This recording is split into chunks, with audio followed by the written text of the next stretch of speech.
Hi. The Tooth Fairy gave me a vibe today that is gonna benchmark test me methodically. Like, there's a bit of me that is so curious about, does this fit? It's kind of like fitting into the Silent Hill. Being a bit exhausted, I have toothache. Like, that is my number one kryptonite. I hate it. Hello. Let's see if I drool, lobotomize myself, or just implode, or whatever turns out in this. Maybe I thrive. Maybe this Silent Hill, maybe toothache is the way to go methodically into that story immersion. Whatever it is, toothache, Tooth Fairy gave me a mood. My lightings too don't change the color, so they chose the color today. My tooth is taking out over the stage, so let's just go and see what that creates. I'm totally never have been on stage ever with toothache before. I've been on stage the closest I can take it that far. Like, it's not that painful, but it can become painful like instantly. And the closest I become into like a painful, uncomfortable way that didn't was when I went from the operation table straight to my exams in acting. But it kind of fitted the whole scene. So I was playing a ghost, so I just used that. Let's see if Silent Hill can toothache work here? We are in Toluca prison. That is overwhelming, so there is no way, shape, or form this is not gonna like be curious. Like, this is curiosity kill the cat, basically. This is why with that. Maybe that is exactly what's like Silent Hill isn't this ha ha ha ha cherry thing. Maybe that is actually more in tune. I don't know. That is the curious method actor coming out of me, just like, I wonder how far I can take this before it gets masochistically destructive. Let's see if I drool. And then is that thing that is actually kind of curious with expression, because no expressions, however you are, like, if you approach something, like now, toothache is killing me, I have, like, this is my kryptonite. It just, toothache kind of takes over the brain power slowly, but it's not there yet. Still, I'm the captain here. But yeah, it's kind of taking over that solo stage, just wanting to have that solo performance in the choir, and I'm just having to get it back into rhythm. Maybe I thrive, maybe I do. Let's curiously go see where that is. And that is actually cool with theater work. You can just test shit out. Mostly, you just come to a place where you actually are so, either you are so exhausted or so like absurd that it kind of just creates itself. Like the lights here, it turned yellow today. I have tried to change it, doesn't want to. That means that it has chosen yellow. And I'm feeling tooth pain. The Tooth Fairy has given me a toothache. I'm desperately scared of toothaches. So it kind of gives me this feeling of being totally like, if you played World of Warcraft, having a rogue just constantly walking around you, never engaging in combat, just sapping it here and there. That is kind of my tooth like now.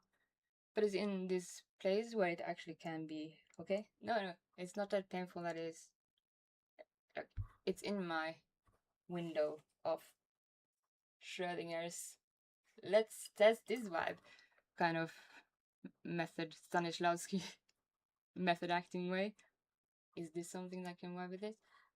Or will we just like see where it goes? Maybe I start drooling, maybe it goes, it increases in pain, maybe it doesn't work.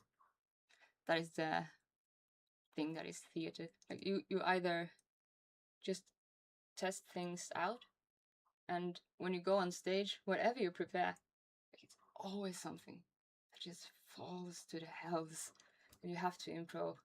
Like, either you fall and break your face on the stage, and you just like, ugh. You have to play with that. So my teacher in music theory, he had what's it called in English? Like, he has vomiting while he's playing the trumpet.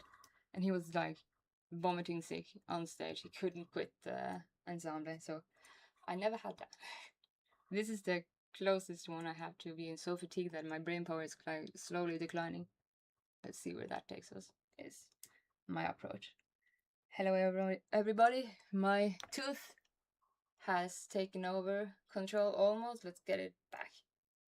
Silent Hill here. This is Toluca Prison. It's an overwhelming place, and by no chance will that not be like a stress test or benchmarking way of just, let's see if my brain power can overclock or if they can burn up. Like, it's basically Schrodinger's streamer by now. And then there is this part of me that is very, very, very masochistically curious about things like that. Having worked with theater, that is often where you actually just have to go into the alright, I got this, let's do it. And that is also, whenever you go on stage, you don't need to have stage fright, because that comes after. Like, you can't do anything, it's just act when you're there. And then you'll be given, like, the lights gave me this color, okay, couldn't change it. Tooth fairy, toothache, couldn't change it, let's go with that. Might create a vibe, maybe. For all we know, maybe that is actually exactly what is needed in this part, just to be immersed to the bottom of, like, this is kind of, if I were James, I would kind of feel more than toothache. So he has just jumped down 2 holes. Like, should I? Should I? Yeah, I should. And with no, like, no remorse, no, like, not even a guttural. And I'm complaining about the toothache, so perfectly safe. I'm just brain power a bit overclocked by tooth pain. Let's see if it vibes or if it don't. Yeah, you don't need to feel sorry about me being in pain. If I'm on stage, or if I'm like actively, like, I wouldn't be going on stage if I was actually in a like health risk or something. Or I wouldn't be like streaming if it was actually something that isn't something I could work with. This is kind of where my curiosity comes in, like, maybe it doesn't work, and then it's just an expression. It can never fail. Expressions can never fail. You can fake them, but that never succeeds. You can mold them, and that kind of makes you maybe. And sometimes actually that is where you create the character. You have to kind of, it has a stupid name. It's called the actor's toilet. Truly. You're doing okay. I'm just not having the best day of my life. Perfect! Me neither. I've had all the mundane allergies just spawning into my life. And if I was a D&D character, my first, like, my total allergy for mundane things, I can roll a critical high on whatever thing, but give me a mundane stupid thing and I will roll a insta-fail. That is my total... that is my allergy. And today, that has spawned into my life in every way I didn't want it to. And then it's kind of fun, because in the end it works out. I'm still here, breathing, you know. I'm not drooling and lobotomized yet. Still trying to... Like, I'm still curious about it. Even though the tooth is at a level, I can handle this. But if it just climbs up further, I might go and find a dentist in some shape or form, either dramatically desperate or patiently. We don't know. We just have to see.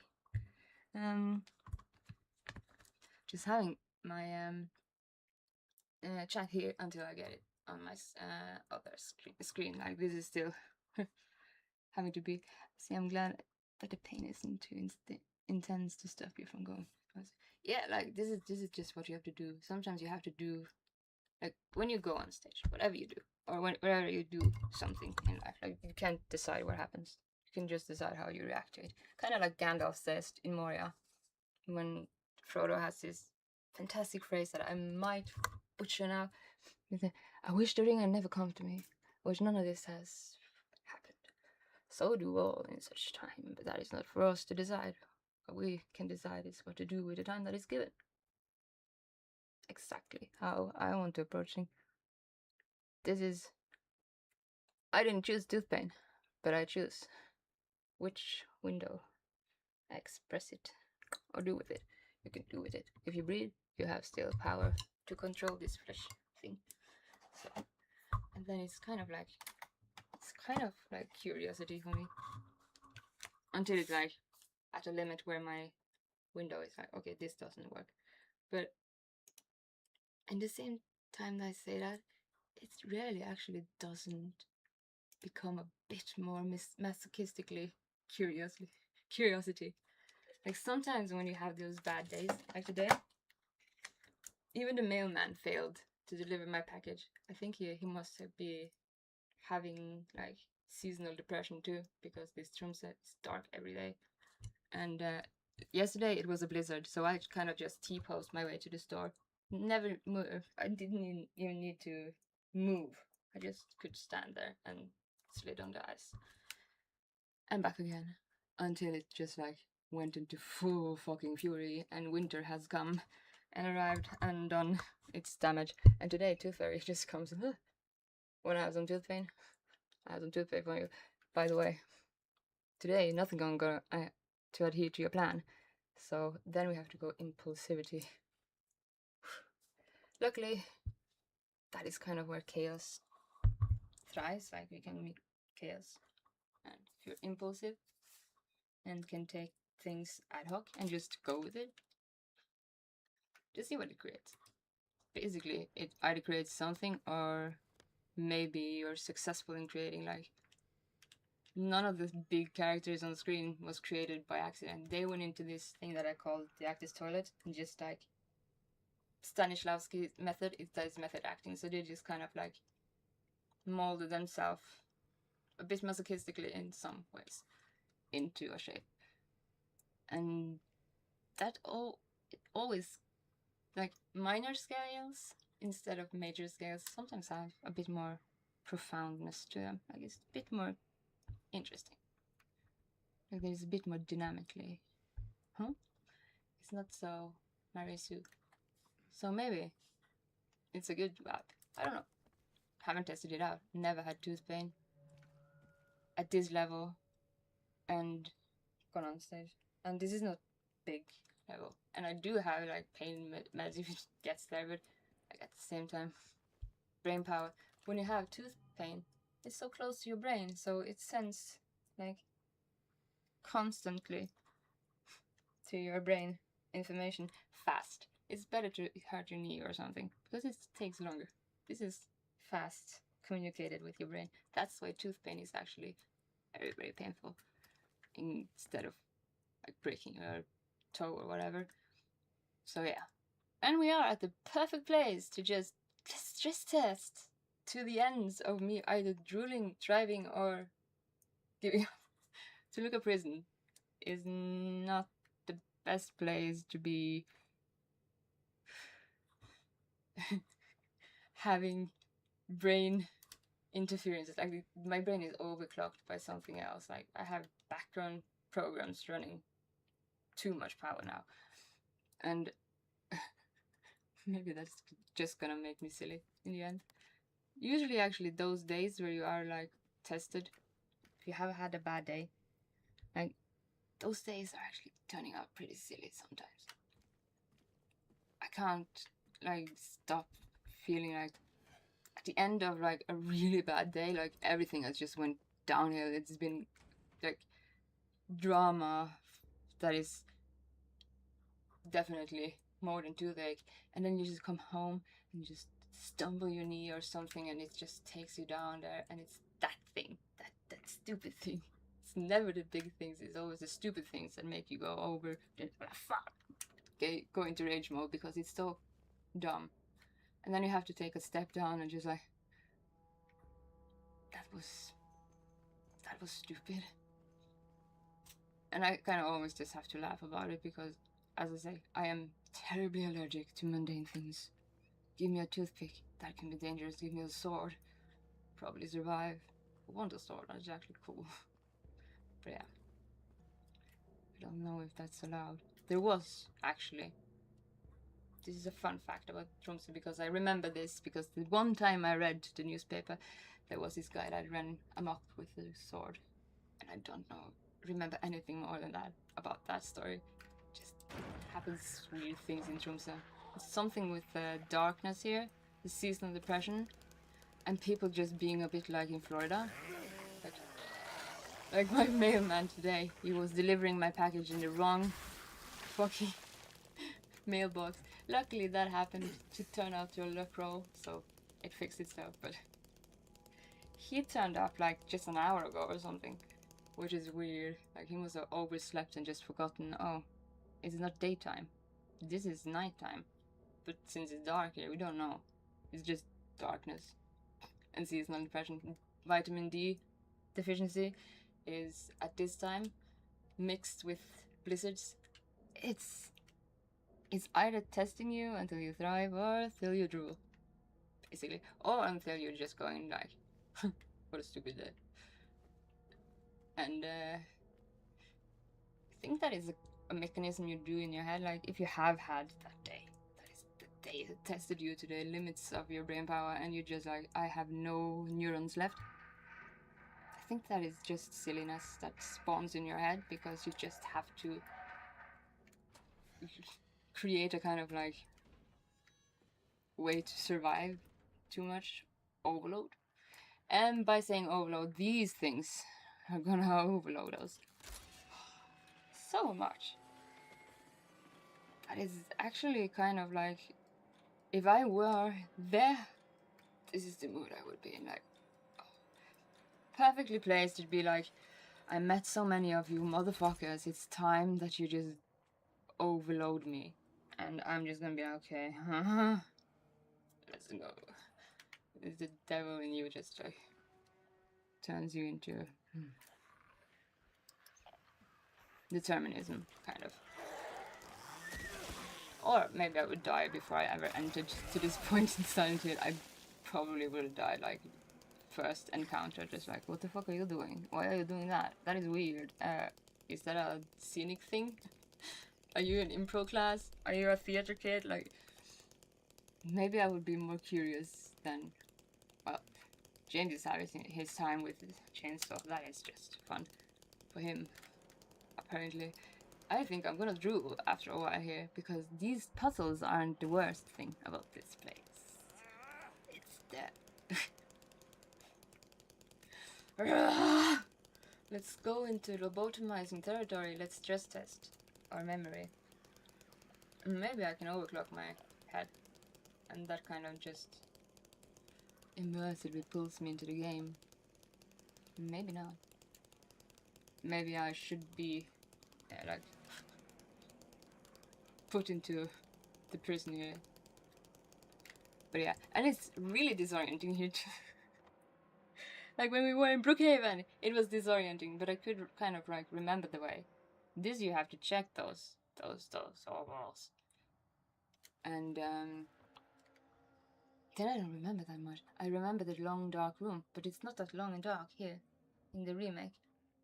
In the old game it was like forever and ever in the dark, just scrolling. But here it's kind of like you're in the dark for a while, and then you find the light switch and there's a bunk. Hey, there is the thing. Oh yeah, that's maybe the only thing that I kind of wish it was longer, more questioning. But it's kind of shorter here in the remake. Doesn't make the remake bad at all. I love the remake. But these, that is like having a switch to less overwhelm. Sometimes that is actually just a need of change. In talking of it, here's the real, the silent, dark, everlasting room. That isn't that everlasting in the remake. But yeah, what made your day so bad? Like, do you want to share? Please share. There is no, like, if you want, of course. If you had a silly thing happen to you, it's always silly in the end. If you have had, like, if you broke your feet falling on this ice. And then you're just like, in the end, it's just like clownery because it's too much. You get kind of overwhelmed. I think James, maybe with his chainsaw, just like, let's go. He might have looped around in Silent Hill, going Google. Maybe that's why he's this. Maybe he's, and this thing. I need to have both my ears in. Let's just immerse my brain. See if it works or not. Sometimes that is where you actually, when you just lose yourself a bit into it, either out of exhaustion, just wanting to be done with things. That is when you get lazy, and that is when you get into hyper productivity. People are always most productive when they are lazy.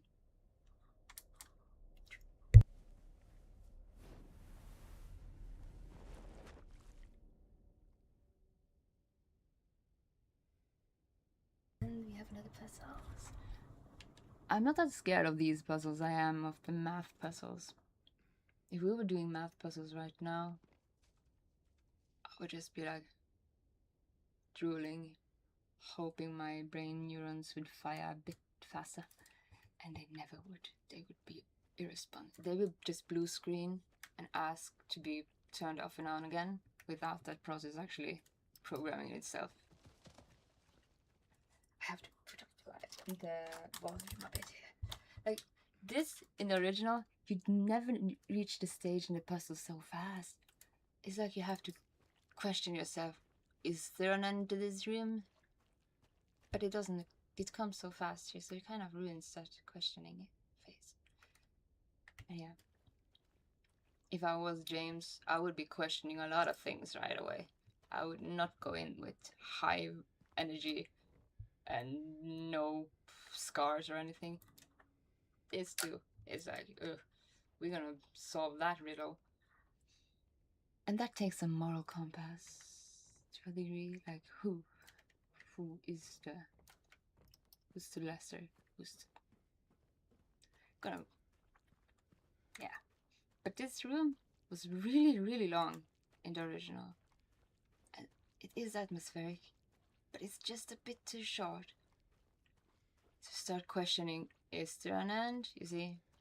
Like, you were running a long time in the dark with these sounds. And that is just atmospheric gold. But here it's just, you don't get to question yourself that much. This is also for later. We're just gonna run around. And to be honest, like, a lot of people just go in with like, this is my approach to this is my approach to that. And a lot about theater actually teaches you to do it like a kid. Go in like a kid. What would a kid see? If you had original eyes, what would you think? And it kind of always questions you in that way. And that is kind of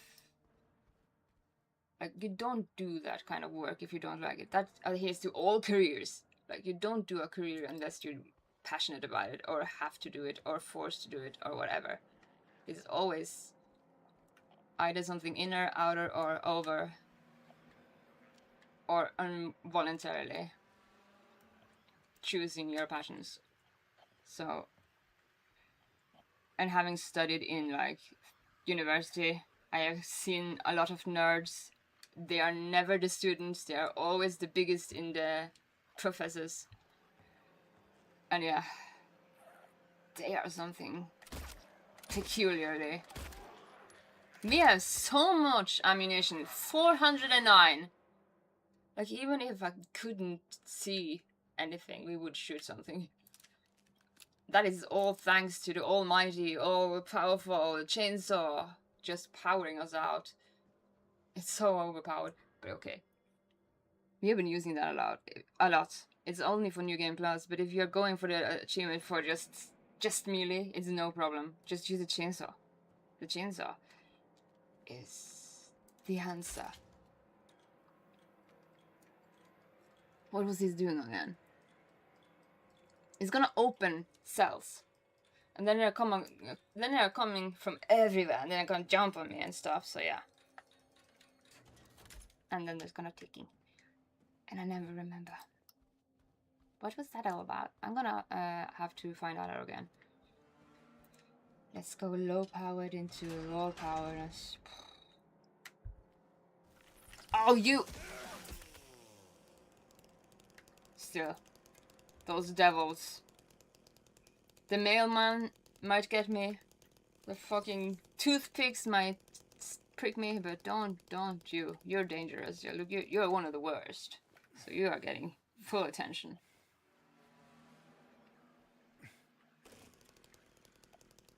Maybe it forces hyperfocus? Like, that is how you have to kind of just unknowingly go into things. And kids do this all the time. They are endlessly curious. They are not formed, shaped, and normalized into something. They are original beings. And that is kind of sacred. Like, don't kill that. Because that is just... Like, you will never meet a kid that can't, like, really... Like, if they are in the teenage years, they will know how to hurt you with the most perfectly placed, just... existential... I don't know, say, whatever they say. The thing they do in the teenage year, they just call you out in a way that adults lose over the years. And kids that are small will question you in the same way, like you will actually question, why do we do this? Like norms and stuff. So, in theater, that is kind of like we do. Just explore. Does this work? I don't know. I haven't tried it. Never had tried it before. Let's try. Maybe exhaustion and fatigue is the exact thing I need. Maybe not. And that is kind of... that is cute. And sometimes it takes a long while to get to that expression. So many hours go down testing out the limits that stress testing and benchmarking yourself with people, you have to be able to be honest. And like today, toothache, that is just is like torment waiting for me in the near future. I just anxiety, wow. I'm just dreading it with anxiety. But it's not here yet, so it doesn't need to. And this is the thing about these rooms. We're gonna go a bit back and forth. We're gonna exclude them like this. At least on Silent Hill 2, you can see it like being exhausted on the map. On Silent Hill F, that is kind of like a bit more secluded. Like you have to remember a bit more. Here you can see where you went in and out, which is good. Good for my brain. But yeah. And that is kind of like part of me when I watch whatever movie or theater work or whatever. I like that honest approach. People are ugly. People are tired. People coming to work like, I need a cup of coffee before I stab someone. And in some types of works, that is exactly what you're gonna work with. And that is what you need. Work with it. Use it. Try to tune it into something. If it works, it works. If it doesn't, it's just trial and error. It's Schrodinger's expression with tooth pain. But it's not that bad. It's not that bad. The Toluca prison is kind of bad because, first of all, where do we start? You need to go back to the chapel. The scales are over there. Did we pick up? We need to go to all of those doors, so we just map them out, because that is, you can only open one door at a time. Like these, this is the swan or whatever. This is the boar. And actually some of these doors have like I wonder if I actually can see. Was it Latin? Is written in? With my brain power, I would not be able to say a Latin word, even. But yeah, I think it's like a hidden little detail under the stores that doesn't get translated, and I don't remember what it says, and I don't remember what language it is. So let's just check. Okay, no, that is not Latin. That is Hebrew. I don't know. I can't read it. Yeah, that is also something. Curiosity about languages like this, especially with like Japanese, kanji, hiragana, and katakana. I really want to learn that. That is an event. You have to do a lot of work in studying to make that happen.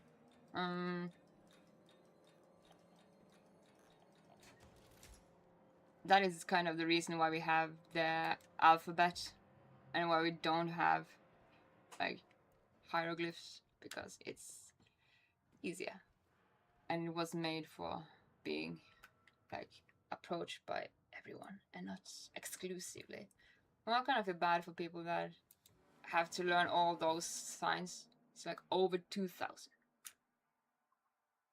And then I'm like, but words are kind of like that is the thing in me. It's involuntarily like collecting stamps, kind of. In case of stamps, it's words. That is curious. What word is that? It's the inner muse. It didn't choose. It's just collecting words. It's good for stage work, if you can put it coherently. If anybody speaks this, is this Hebrew maybe? Or is it Arabic? I'm not sure, to be honest. Part of me want to geek out and just take up the translate and just like, what is it? But yeah, time. Let's focus. Focus. Huh? And that is exactly what I'm bereft of because of this tooth pain. My focus. But we found all the doors. We can go only into one of those at a time. And it has to do with something with this puzzle somewhere that I think is the weights. And that is when all hell breaks out, if I don't remember wrong. So yeah. Hopefully I'm getting the ping when chat opens up. Sometimes that bugs out during stream. But if we're gonna go for a long stream, or I'm just gonna drool by the end of half an hour, I don't know. She's gonna have to wing it. I was actually gonna go for the whole game, but I'm thinking I have to symbiotically deal with this tooth that is trying to take over control. You need to go out in the yard. Okay, let's go out in the yard. Because the scales will tell us how to put things. And then the boar is Isla's having that said. Is that something? But yeah.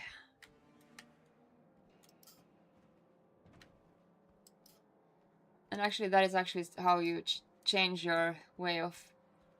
Like, you always have, like, yourself, how you carry yourself. But, you stumble your toe. Or you just aggressively about something. Or you just change, like, vibe or mood or way you weight out your feet. That changes the whole silhouette of you. And that is how you work in theater. Could you just go with a limp, or just be like that is how you shape yourself in this thing that I call the actor's toilet. Like, you test out, what if I just did it crookedly? And that is a lot of exploring and curiosity that goes into masochistically often. If you don't, yeah, if you're not giving it all. You're not giving it. Like the method acting. That is method acting is like you see in movies and stuff. It's gonna catch me. Maybe not. We just have one of them now. Can we open something? No. No. No. No. So, yeah, one. We need another one. Let's go to the canteen, the chapel, and then the door that is at the end of the Isla's boar.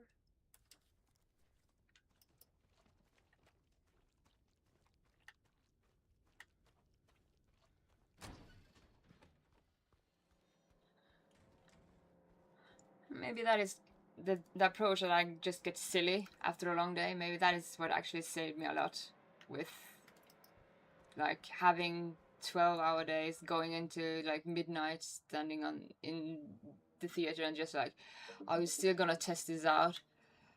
What are we gonna do now? And then just let that be.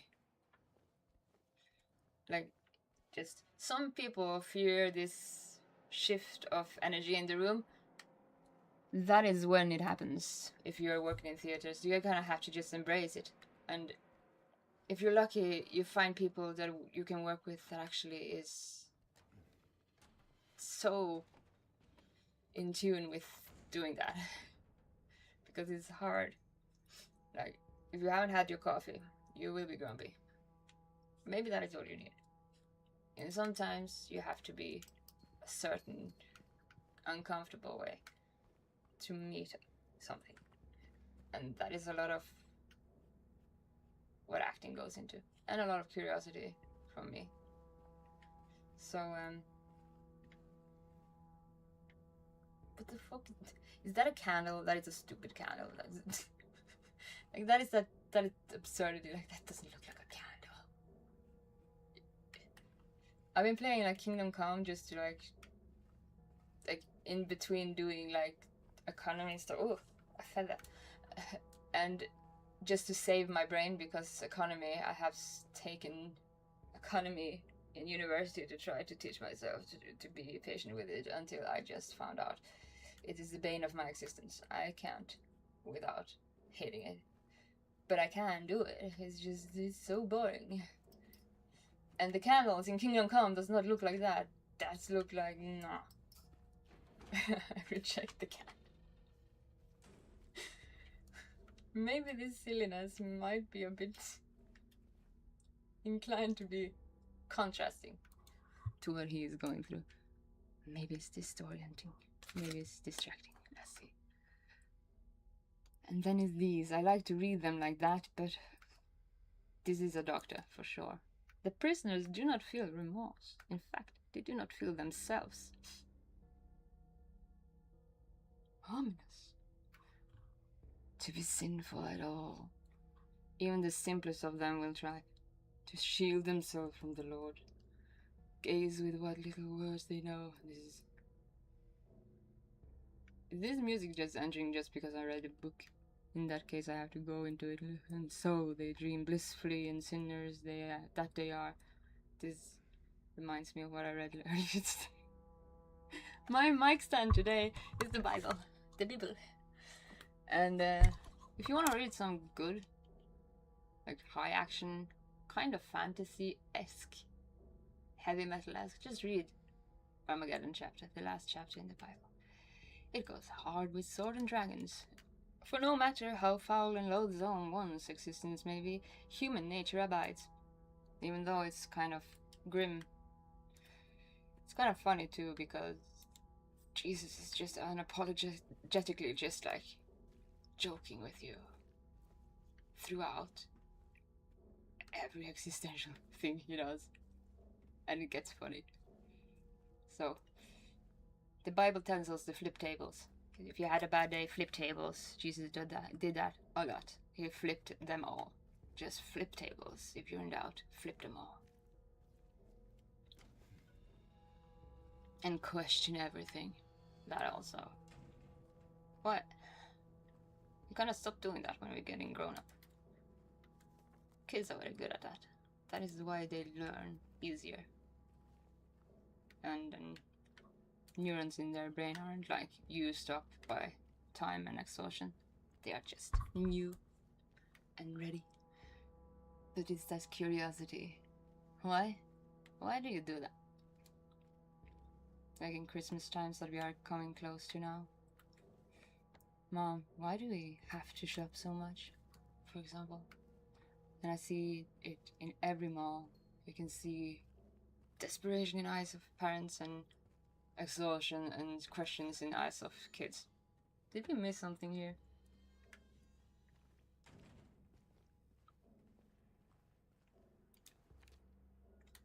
The lookup reason. They still haven't found him since he had the cabinet key. We should assume one of the prisoners, we read this the last time I think, got his hands on it. Get this spare from the visitor's checkpoint and secure the rifle before it falls into the wrong hands. Well, it's still there. Still there, ready for me to not use it almost, because we have 400 bullets. James has...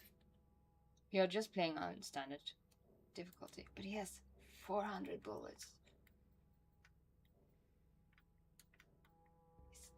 If you had 400 bullets at home, would that be okay? We don't have the key. Where does the key of sorrow actually go? No. Dead no. Maybe we passed it, because there was something with prehistoric society. I don't know if we get back to there. I think so. But yeah, it's something with the endings. I don't know. Key of sorrow sounds kind of sorrowful. So, maybe not the best ending if you want a happy ending, but I don't think there is a happy ending in any Silent Hill game.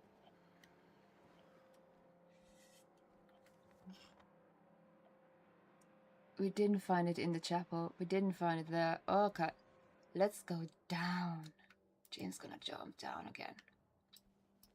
I think we have found a hole. Yeah. Do you want to jump, James? Do you? No, we can use the stairs. Jesus. And it's another door. Oh.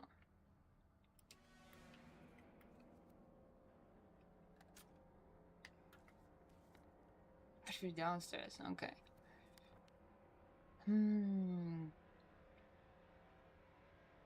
It's stupid how bad I am at reading maps in-game.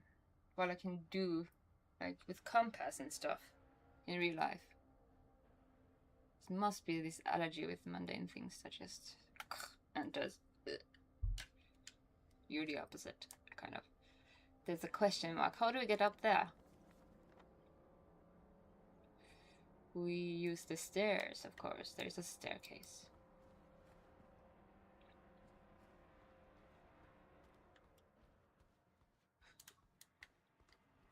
And like this, toothache gives me this. These shoulders. What the fuck is these?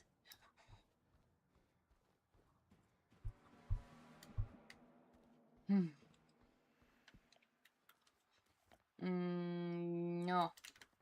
This way. We're going through the wall.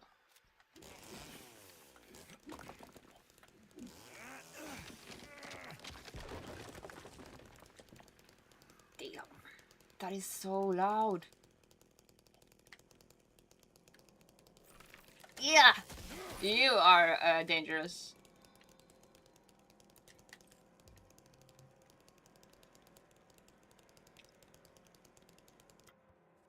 Where's the stairs?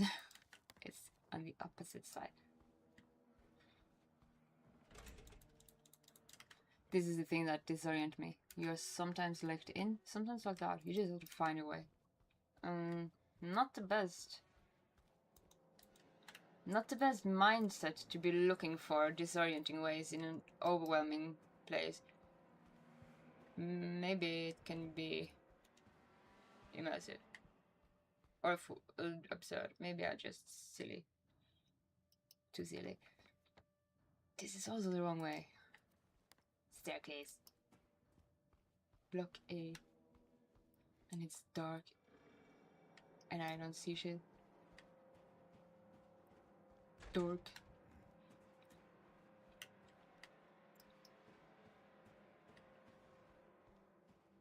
Is this the same way? Yeah, because we need to go this way, but that is the door. Behind the door. And that is the way... Feel we're missing something. Probably missing a lot. Gonna miss a lot. If I had a terminal window, I would just like force shut down some like programs that runs and overclocking other things. Focus it not in my power. You have no power here. Oof.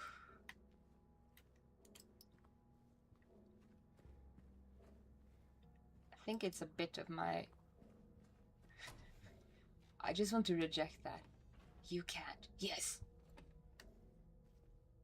I will try. Just, that is kind of like kids do when they're like, what, are you challenging me? And I don't think I outgrew that in some areas. Like, this seems impossible. Let's see what happens.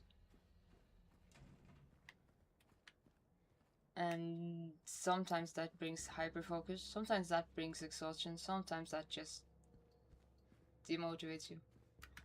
But most times it makes me like get this devilishly drive to just like fuck this shit, I'm gonna find it out, and then just do it. And that is why I have studied economy and didn't give up while doing it. Just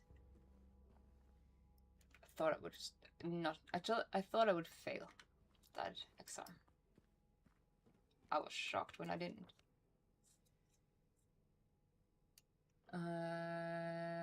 Because this is the only thought I had going through that.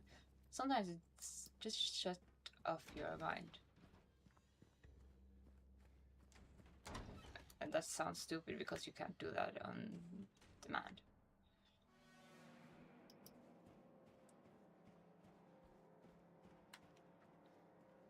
You just have to look for nooks and crannies in these cells.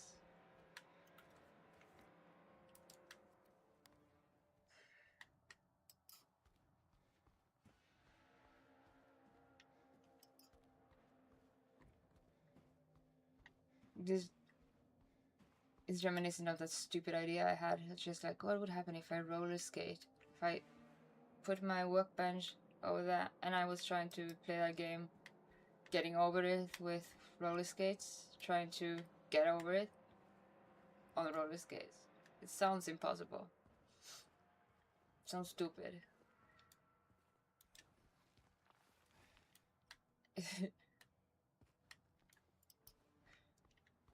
Let's try it. That's kind of like...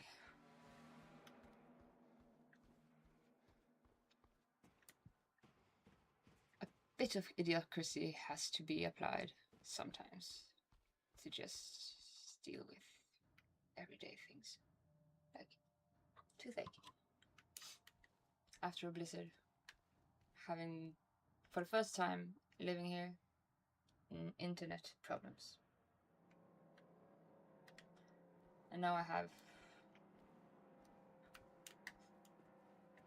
brain aneurysm incoming, probably.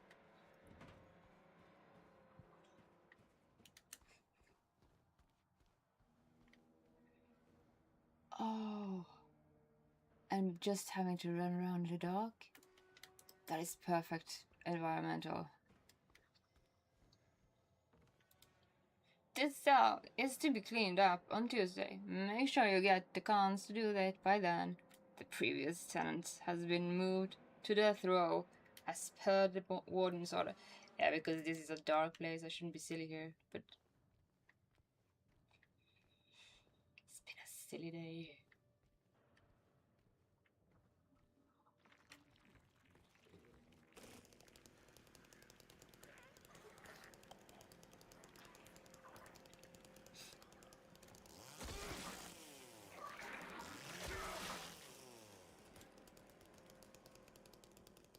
In some places, silliness can be like contrasting scariness and be actually really creepy.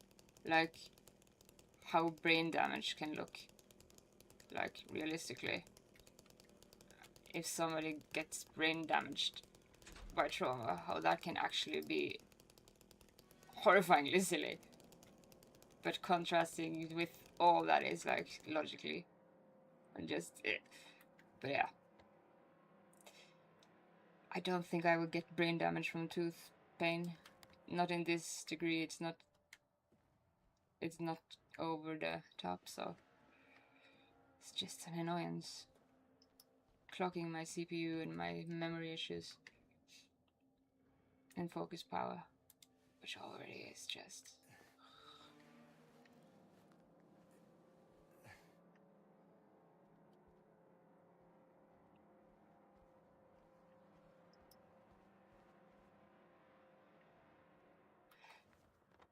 Oh, how we must run in circles. And I am getting a higher level in circle running than I ever will. Love to have. Do we press this then? Open some doors? Yeah. Which doors? Scout now. There we go, yeah, you. Down. No, we've been there. What's behind the next door?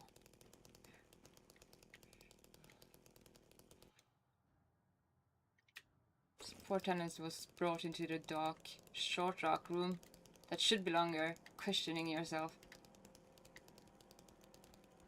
He didn't have time for that. He didn't get to question himself enough. That is maybe the only thing that I wish was a bit more in tune with the original, just the length of it.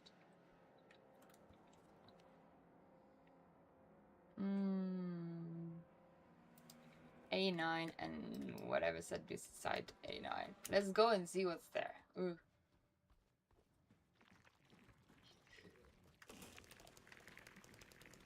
Yeah, and they respawn all the time here. But that doesn't matter for us because we have 400 bullets and a chainsaw that never runs out of full overpower, overclockedness. So this door, I want you.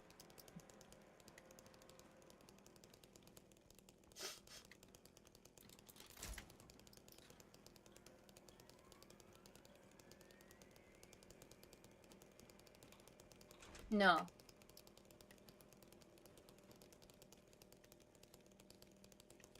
We've been in that. Ugh. There are some doors that open. Some doors that only open if you open them with that. But I don't know if it has to come later or whatever. Trial by error.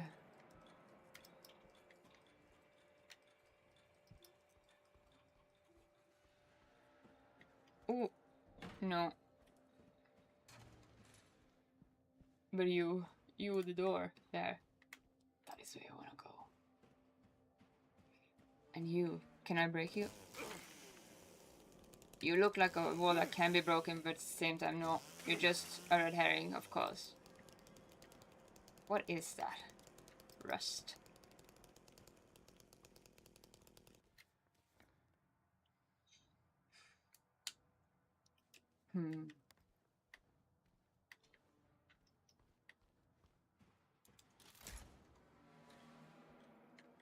Does that open that door? We just have to see. I don't think so. Did we go in there? Yeah. And it didn't open the door.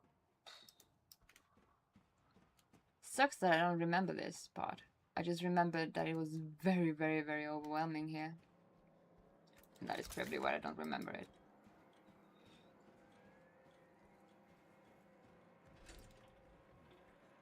Maybe it's on the other side. Like...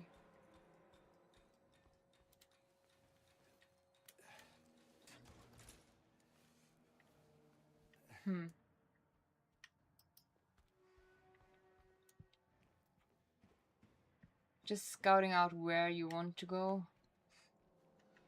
is kind of disorienting in this part. Normal, neurotypically.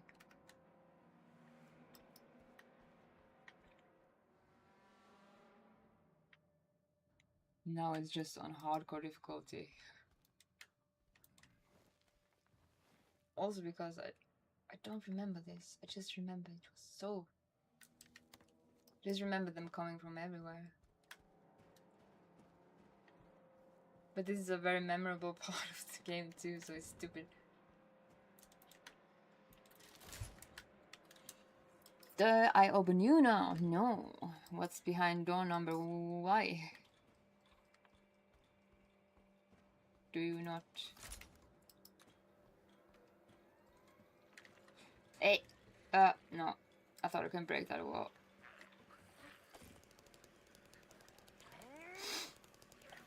James is having a ball, as usual. Wait. You're always standing up again. Like, you're determined. Can I do something here? It didn't let me interact with this, but I'm sure it is not just by accident. There.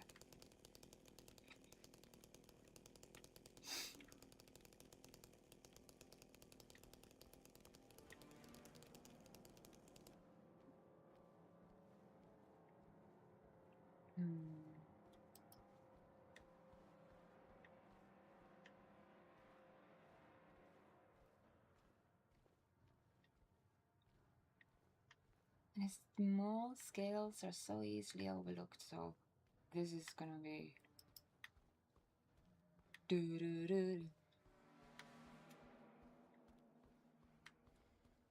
exhausting. Every option.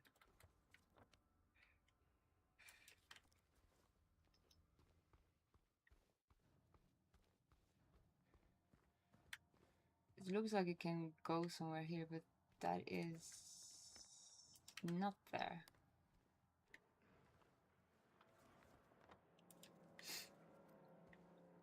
Yeah, it's up. Up? Really? I don't remember that. Let's go out.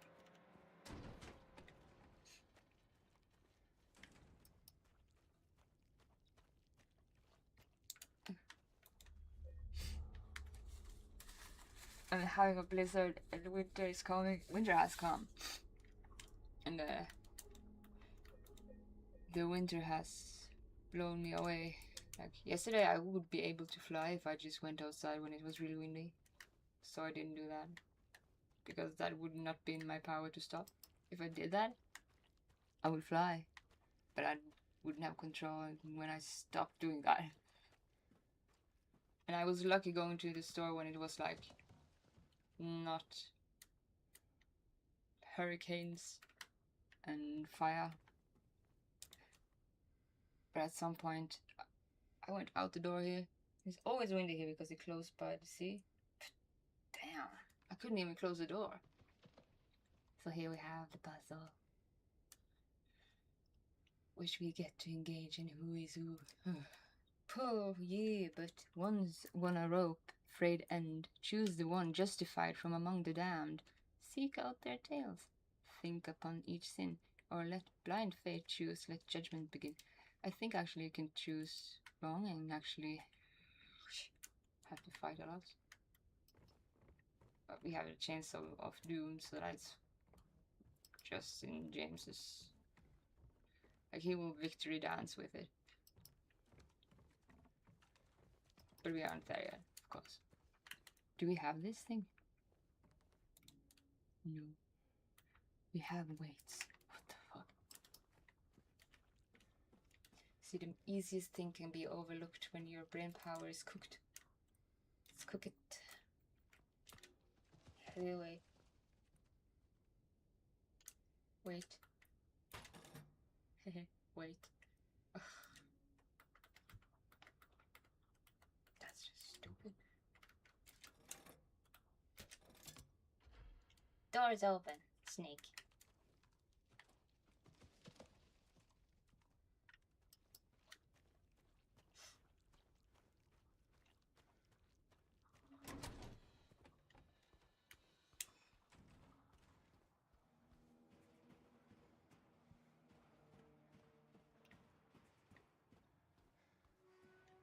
Where was the snake door? That is also something. The snake door is around. Yeah, we could go back.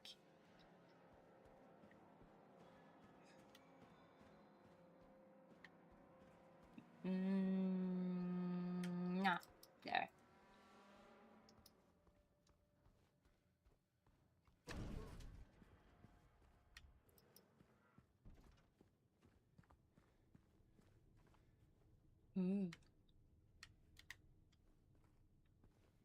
Footsteps on the wall, yeah.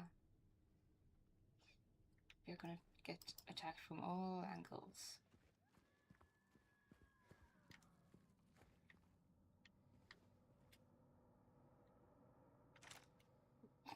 But we have gunpowder. We have all the bullets. We have not used them. We have saved them.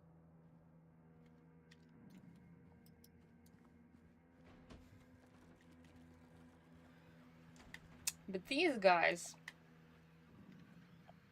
they are almost as annoying as those two-legged ones that just... Shh. You have to take that out first.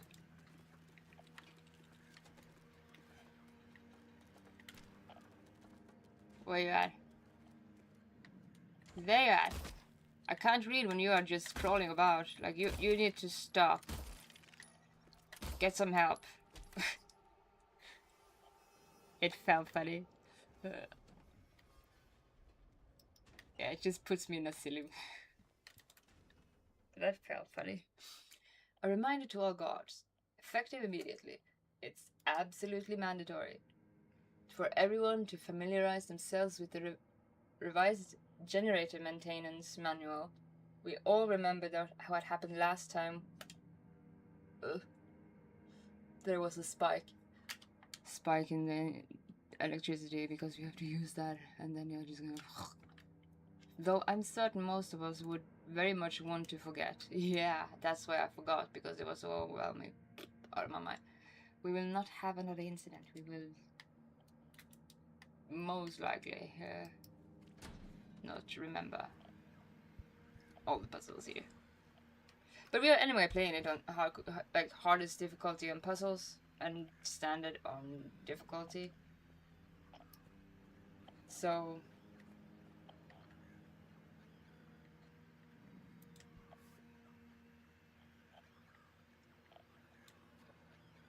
we'll be together soon.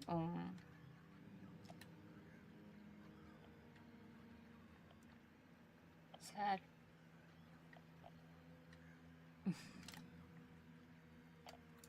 You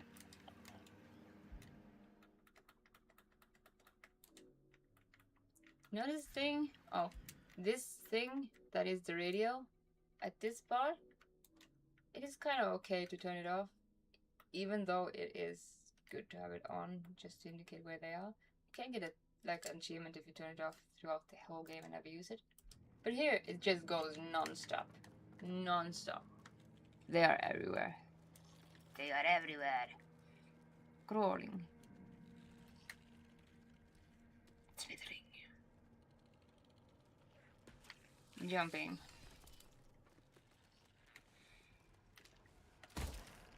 Elusive.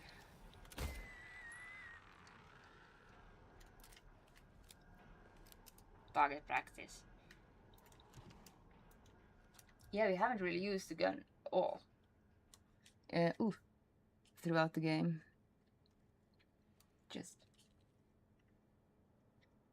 one moment.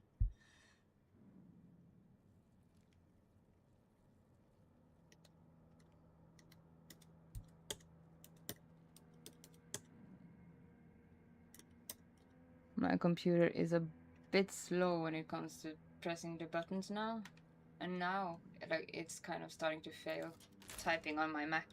Like my dead Mac. It should be dead, but it's not. It's just determination incarnate.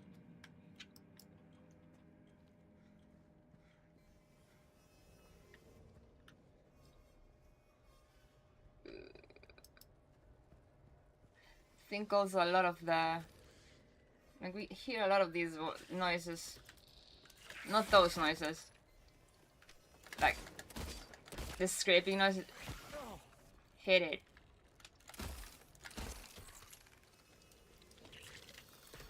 When we see Pyramid Head and being in the prison.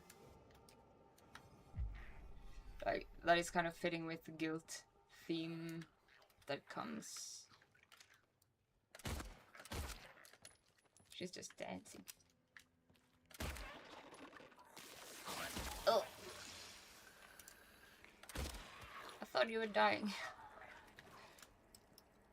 Spitting.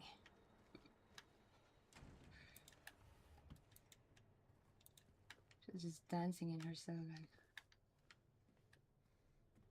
Why can't... This is a bug that interferes sometimes when you open drawers in certain places. I think it actually was this place last time too. I wanna pick it up. Yeah. No. It's... Yeah. It was easier this time. I remember that because it only happened twice. That it was hard to pick up something. But that was easier than last time I did it. Which is why I remember. Shelf of frustration. Safety instruction. Do you really need safety instructions with this? Well, thinking about that, actually, there is a lot of botched, like, death trials. I think the most successful death by something is guillotine. Because it's... or sword or something like chop off. But then it started to, like, with this, grill you. And there is actually... It may look more humane, but it's not. Green maintenance level use the test before each use. Maintenance level use the test before each use. That did not make sense in my head. Yellow optimal level maintained for safe operations. What the fuck is a safe operation? Is if you are doing the chair thing. Red danger level do not operate. Oh, you're doing just this. The levers, not everything has to do with killing people. Even this. The chair is there. Do not operate. Can result in power spike and system overload. Oh, wait. This has to do with thing. What the fuck is a yellow optimal level? When do you have to use green? Don't you want to optimize somebody's... Or do you want sadism to interfere? And probably here in Silent Hill you would have to account for people being not humane, but like in real life there's more botched like death trials that look humane than by guillotine. It's not so long since we had the last guillotine use, which is morbid. I think it was in the 1980s.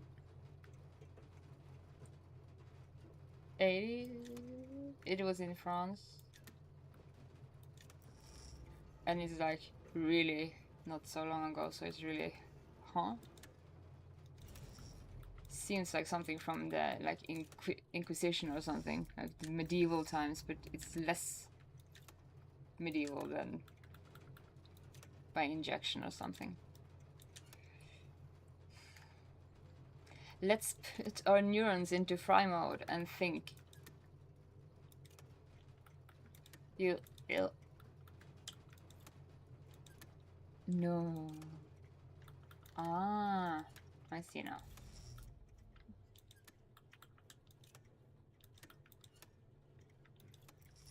Pushing buttons.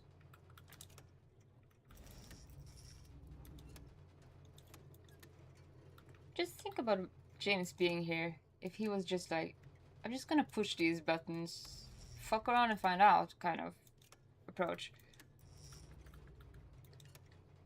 Why?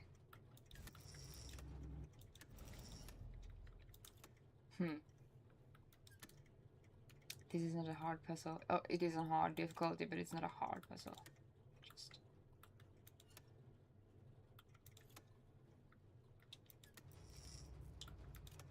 Nope.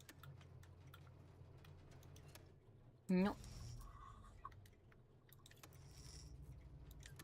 Ooh. Yeah. Yeah. No.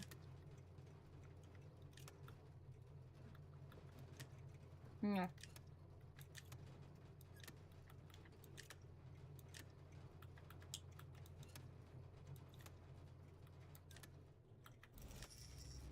You go up. You go up. No.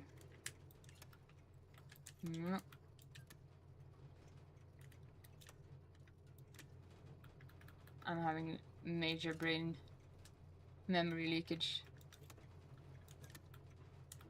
Thought you would get money from the tooth fairy, not toothache.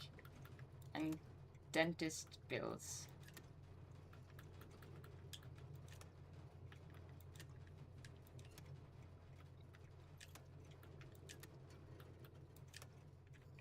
If I got rich, the only thing I feel like I wanted to use money on, like I don't have already, like...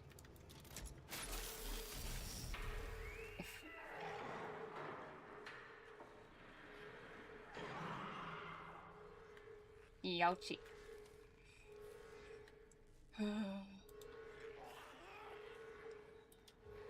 The medium weight. The only thing I feel I need to be rich to buy is to get rid of toothache forever and ever and just eradicate it out of my life.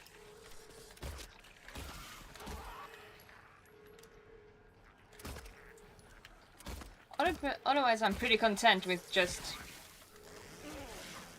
taxes and stuff. Pretty content with just having it without. Jesus Christ, you're like intense. All angles.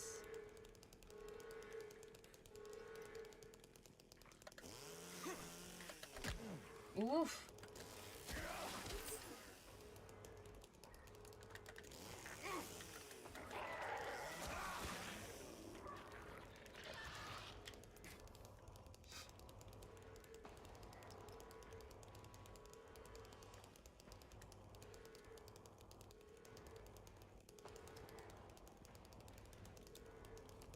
Is that all? Is that all? But yeah. Studying business taught me I don't want to get rich. That involves taxes. A lot of taxes. Having sat with, like, in, like, student involvement where we did have, like, a million budgets. The only thing I want to be rich for is to just eradicate toothache forever. And just like, get away. Because it's so... It's like a mischievous devil that interferes always when it doesn't fit. It's a time-based thing. Always in a vacation when there is no dentist around, or when there is a lot of other things that just make it untimely. Never ever. It's an absolute. It's the only absolute I know.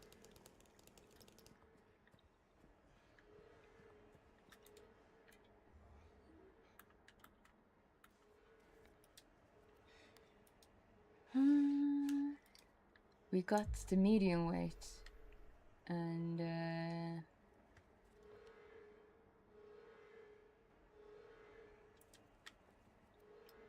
sounds. There is a lot of sounds in this part.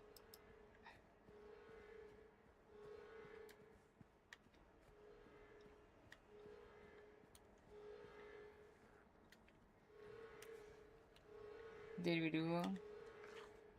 I heal.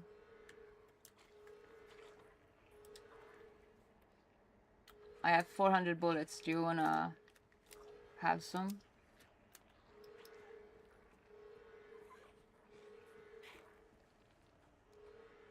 The only enemy that I actually feel like we have to shoot, unless we just use the chainsaw and just like on them, is these crawling things that are everywhere, up, down, everywhere, swimming all around us, never really attacking until they want to.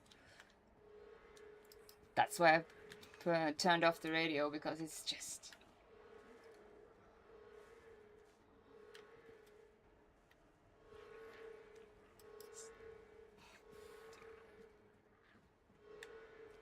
atmosphere, sound.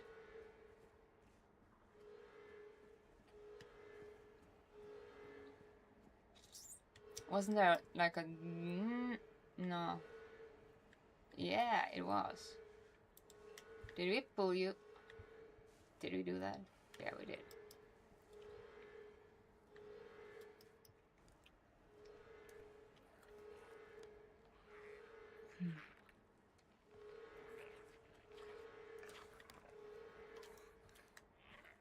Yo.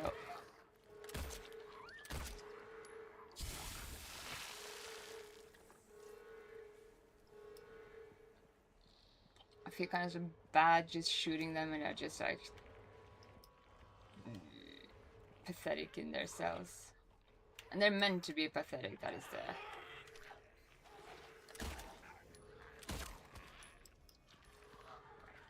It's a reasonable ad. But we might not get there today. Having an optimistic look on it, like going through the full gameplay today, and then the Tooth Fairy came and just like, tooth pain, giving it to you. Debuff is one of the elements that was not on my planet today, and just like, alright, universe, what have I done to jinx you into teaching me lessons, or testing me, or benchmark testing me, or stress testing me?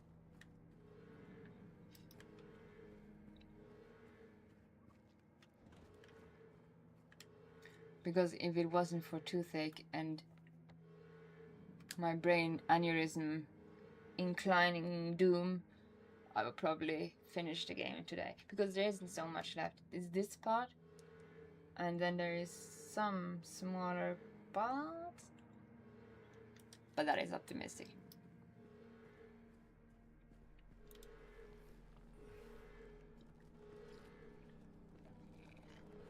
Oh, yeah. Target practice, come here.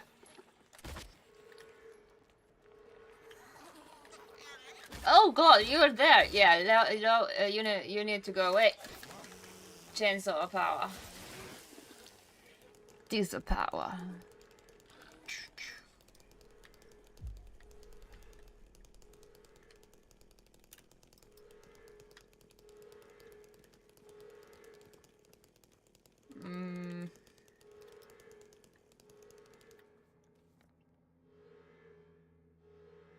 We can go up to E10 and then through there maybe, and there's probably something on the walls that we need to just and turn on, because the doors...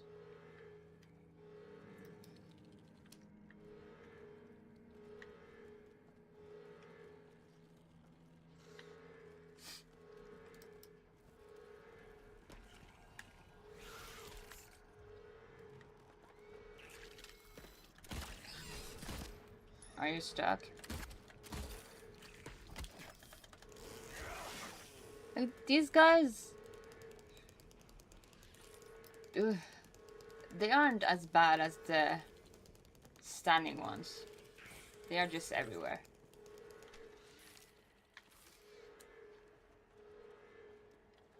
Mostly they are just running away from us, making sounds. So that's the reason for me turning off the radio at this point. Like,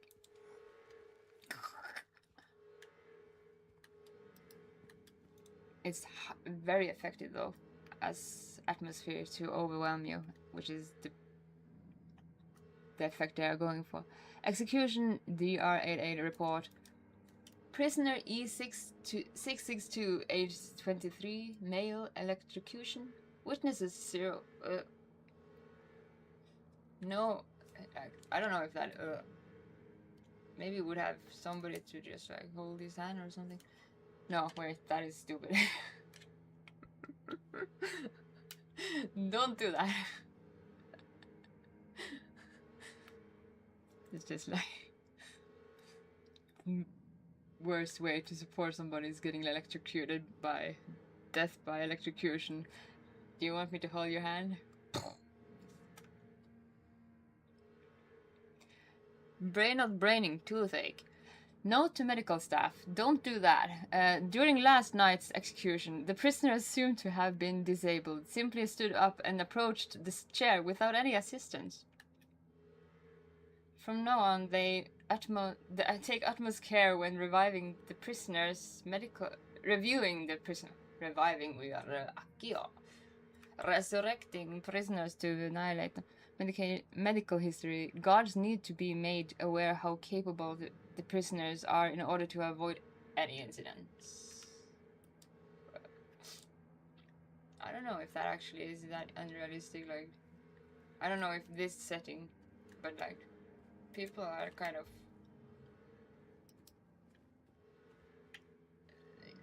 they can be like surprising, and especially under like circumstances that is like clientele, like health personnel having to take care of people. They probably have to have that mental note about that in every world, not just Silent Hill. Like, you be prepared for bullshit. Maybe every service person too, and people working with people. Kindergarten too, but they do it knowing it, so they do it more approaching you, and they are doing it mostly to test, sometimes just to be mean, but not in the same way when you're like taking care of elderly or people that is grown-ups. Yeah, this is just in the center of Silent Hill lies the town's major tourist attraction, Toluca Lake. That's so foul. Like, every place about boat just like Titanic, and you can't exhume all the bodies. That is automatically a graveyard. You don't do it into a tourist attraction. That is wrong. What may seem a bread and butter local ghost story you've heard time and time again in case rings surprisingly true. Oh my god, all these atmospheres just like it's already lobotomizing me a bit. On fateful fogbound November day in 1980. This is why we do this when we start like acting practices. We do all these and it's really good for anxiety too. Like, a lot of things you do in singing and acting is perfect breath work, perfected into the stupid ways. You don't think about how you lock yourself. Just breathing isn't always just... It has a lot to do with a lot of things. And singing is the best. It's like whole body breathing exercises. It's good. A tourist, and you kind of unlock all those. This tooth has locked my jaw. I want to be like a cow, just like unlock it. A tourist cruiser called Little Baroness has set sail, never to dock again. Newspaper articles reporting the event contains no details of the ship's disappearance, despite an extensive police search. Neither a single fragment of the ship nor the remains of the passengers or the crew have ever been recovered. But in 1939, and even more bizarre incidents has taken place. Many pages are missing, torn out. Many corpses rest at the bottom of this lake, their bony hands stretched out towards the boats that pass over. What a perfect tourist attraction. Let's go to Hades realm and just sail over. What is it called? That lake. You have to pay the ferryman. Oh my god, you have to pay the ferryman. Yeah, you have to pay the ferryman. But yeah, let's just do that. Romantic getaway. Perhaps they reach for their comrades. Perhaps they reach for you.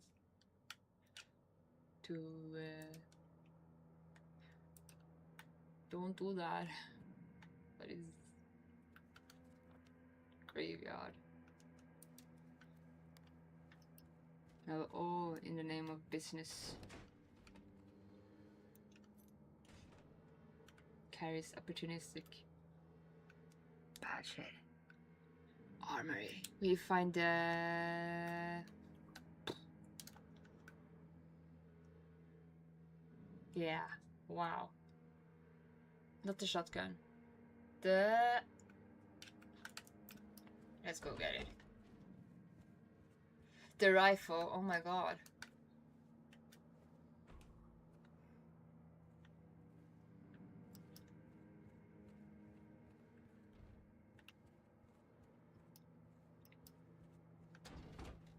Where do we go then? Did we go? No, we do have to go into that other bathroom too.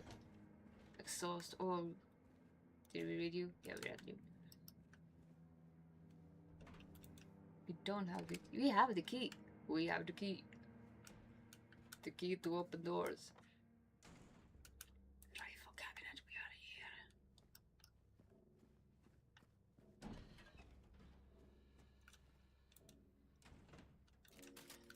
We got a rifle now. We have 400 bullets, a rifle, and a shotgun, and a chainsaw. I think we are the monster now. Let's go hunting.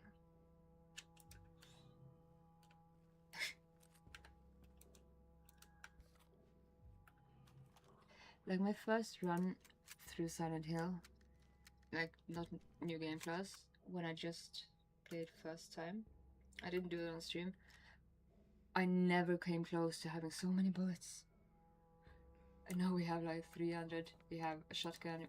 Do we get more bullets in New Game Plus? It kind of looks like it. Because we have so much. And we're still playing on like standard. It shouldn't be so much. But we have been using the chainsaw a lot. But I think it's 395 bullets. James. Or Silent Hill. How have you scattered this all over? Everywhere. Like in hospitals. In bookstores. In McDonald's.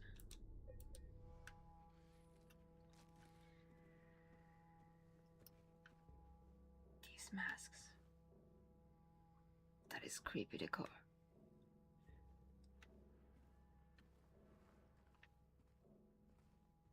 My friend. My French friend. She in France, they have these curiosity shops, and she was like obsessed with like creepy things like this, and in like apothecary glasses and stuff. And she had a lot of those stuff, like, creepy things. It was cool, but that's creepy.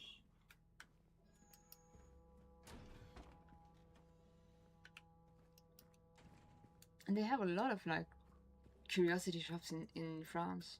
Like they don't have it here in Norway, at least not in Tromsø. We have just like sell to each other, almost like Craigslist, just our way of doing it. In Norway it's called Finn, so it's almost like Craig.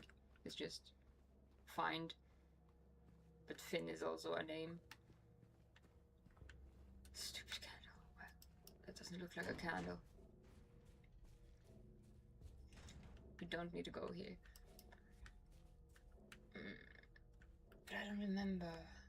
Why isn't it excluded on the map? Do we go back to the canteen? Just for doing it? No, we go back into the short dark room and just put that weight on the thing. See what happens. Silence. Oh, you're close by. Wait, yeah. Got smacked by you. But they mostly run away, so they aren't that bad at those that stands on the two legs. They're just like this. Target practice. Oink. Ooh. It snarled to me.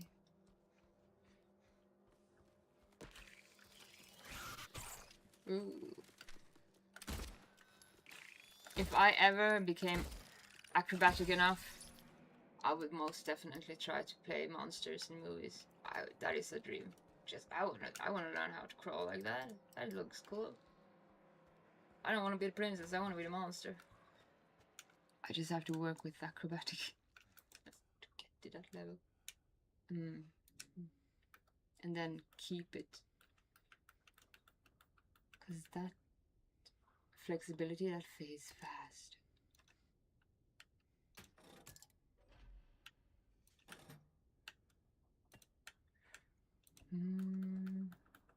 No, we didn't have another one. Oh, I thought we had two. My mind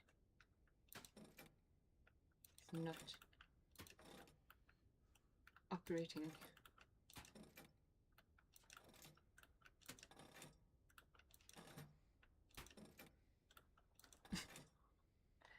No, almost sword. Don't think we have opened that already. We don't go for that. Go for it. But we don't go for that. Alright. Can we go for anything? No. Yeah? We can't. We can't go for that. What?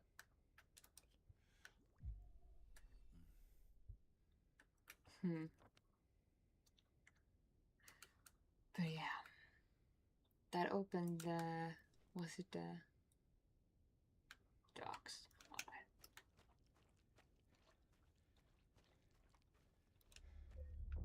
My toothache is taking up all the memory.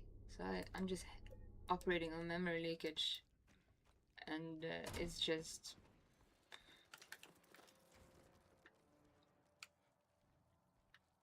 A gift from the Tooth Fairy saying, debuff, by the way. Deal with it.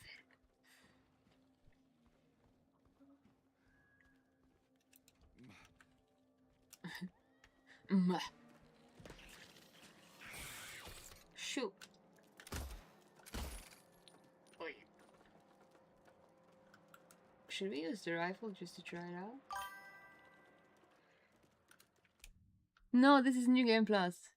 It's not my first playthrough, but it's my first time playing with Toothache, and it's lobotomized me a bit.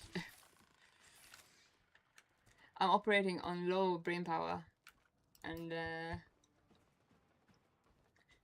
just curiosity.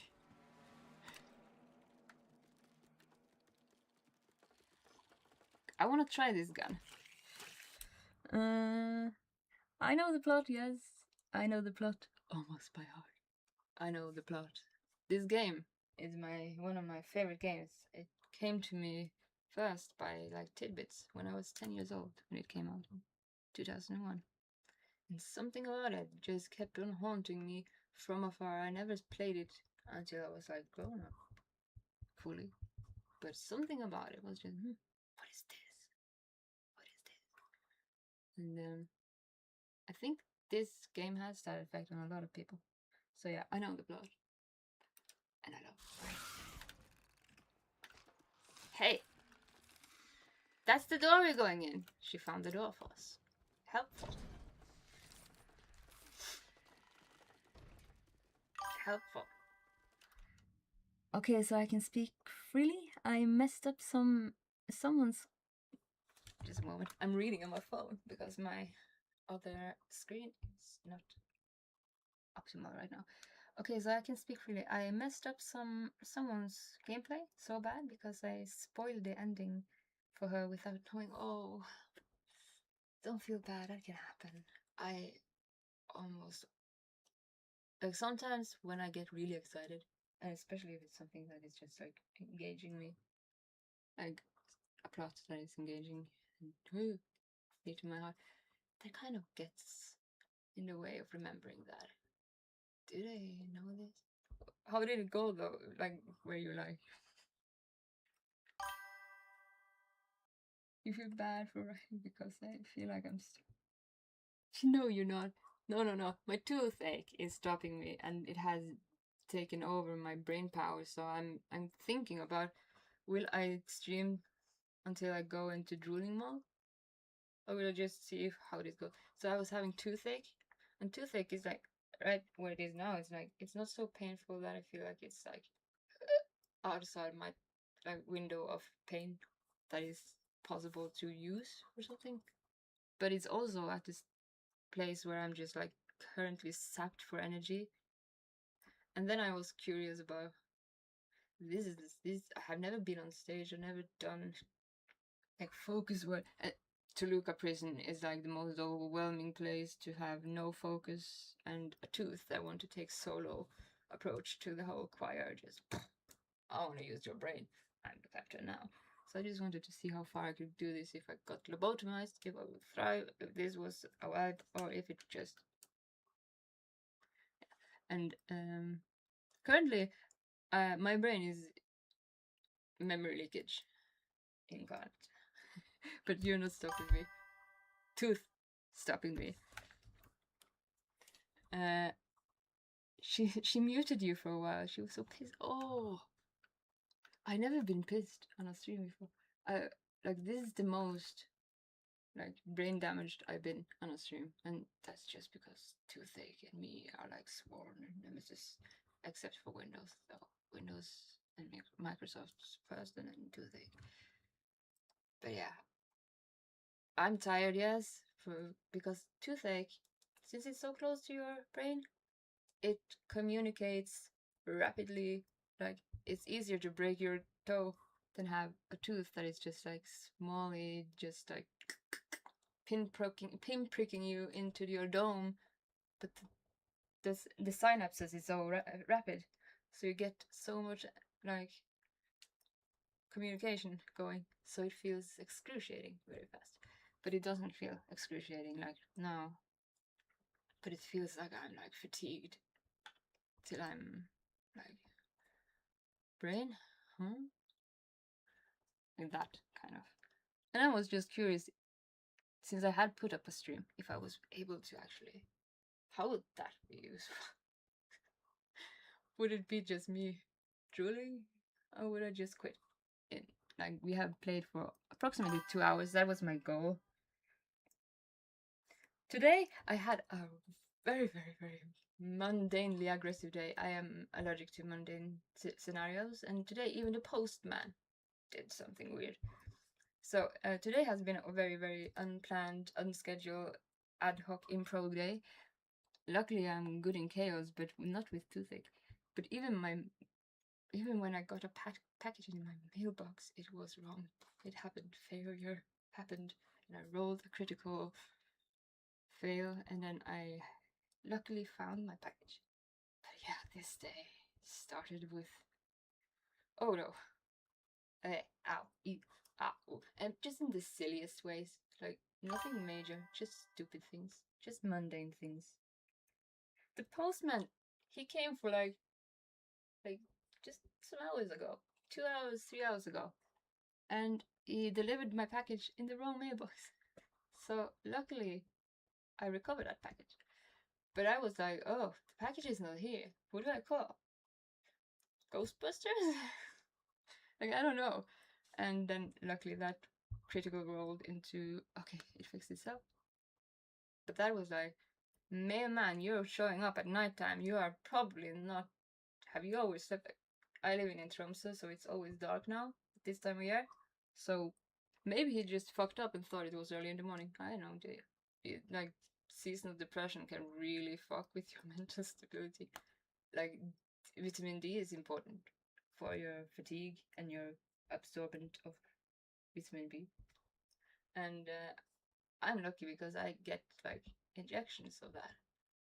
But a lot of people go just in the dark dooms and just be bereft of vitamin D, and it is actually interfering with depression in a major way.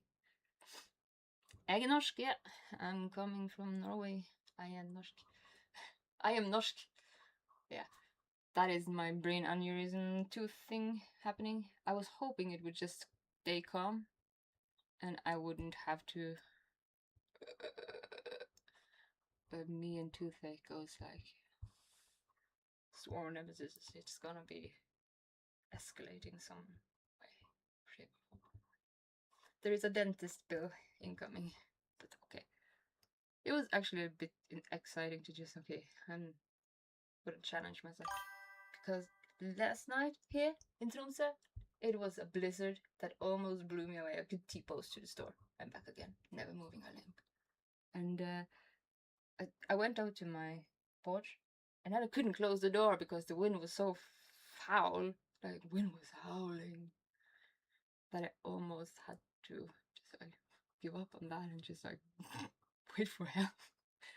But yeah, so I didn't stream yesterday, and then I got toothache today. So just, fuck it, I'm just gonna do it anyway and just see how that goes because that is just that feels like a challenge.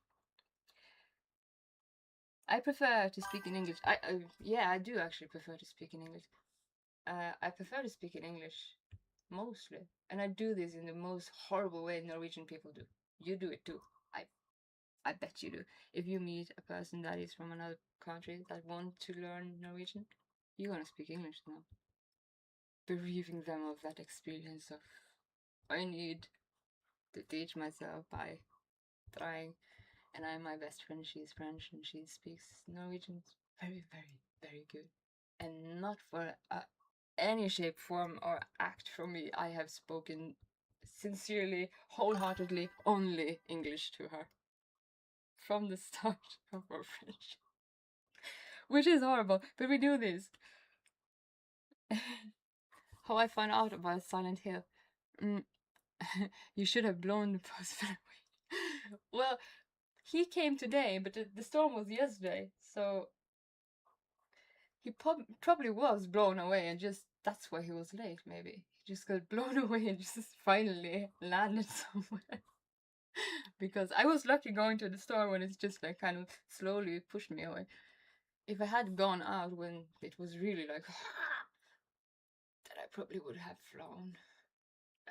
And I wouldn't have stopped that. That wouldn't be in my power to stop. So yeah.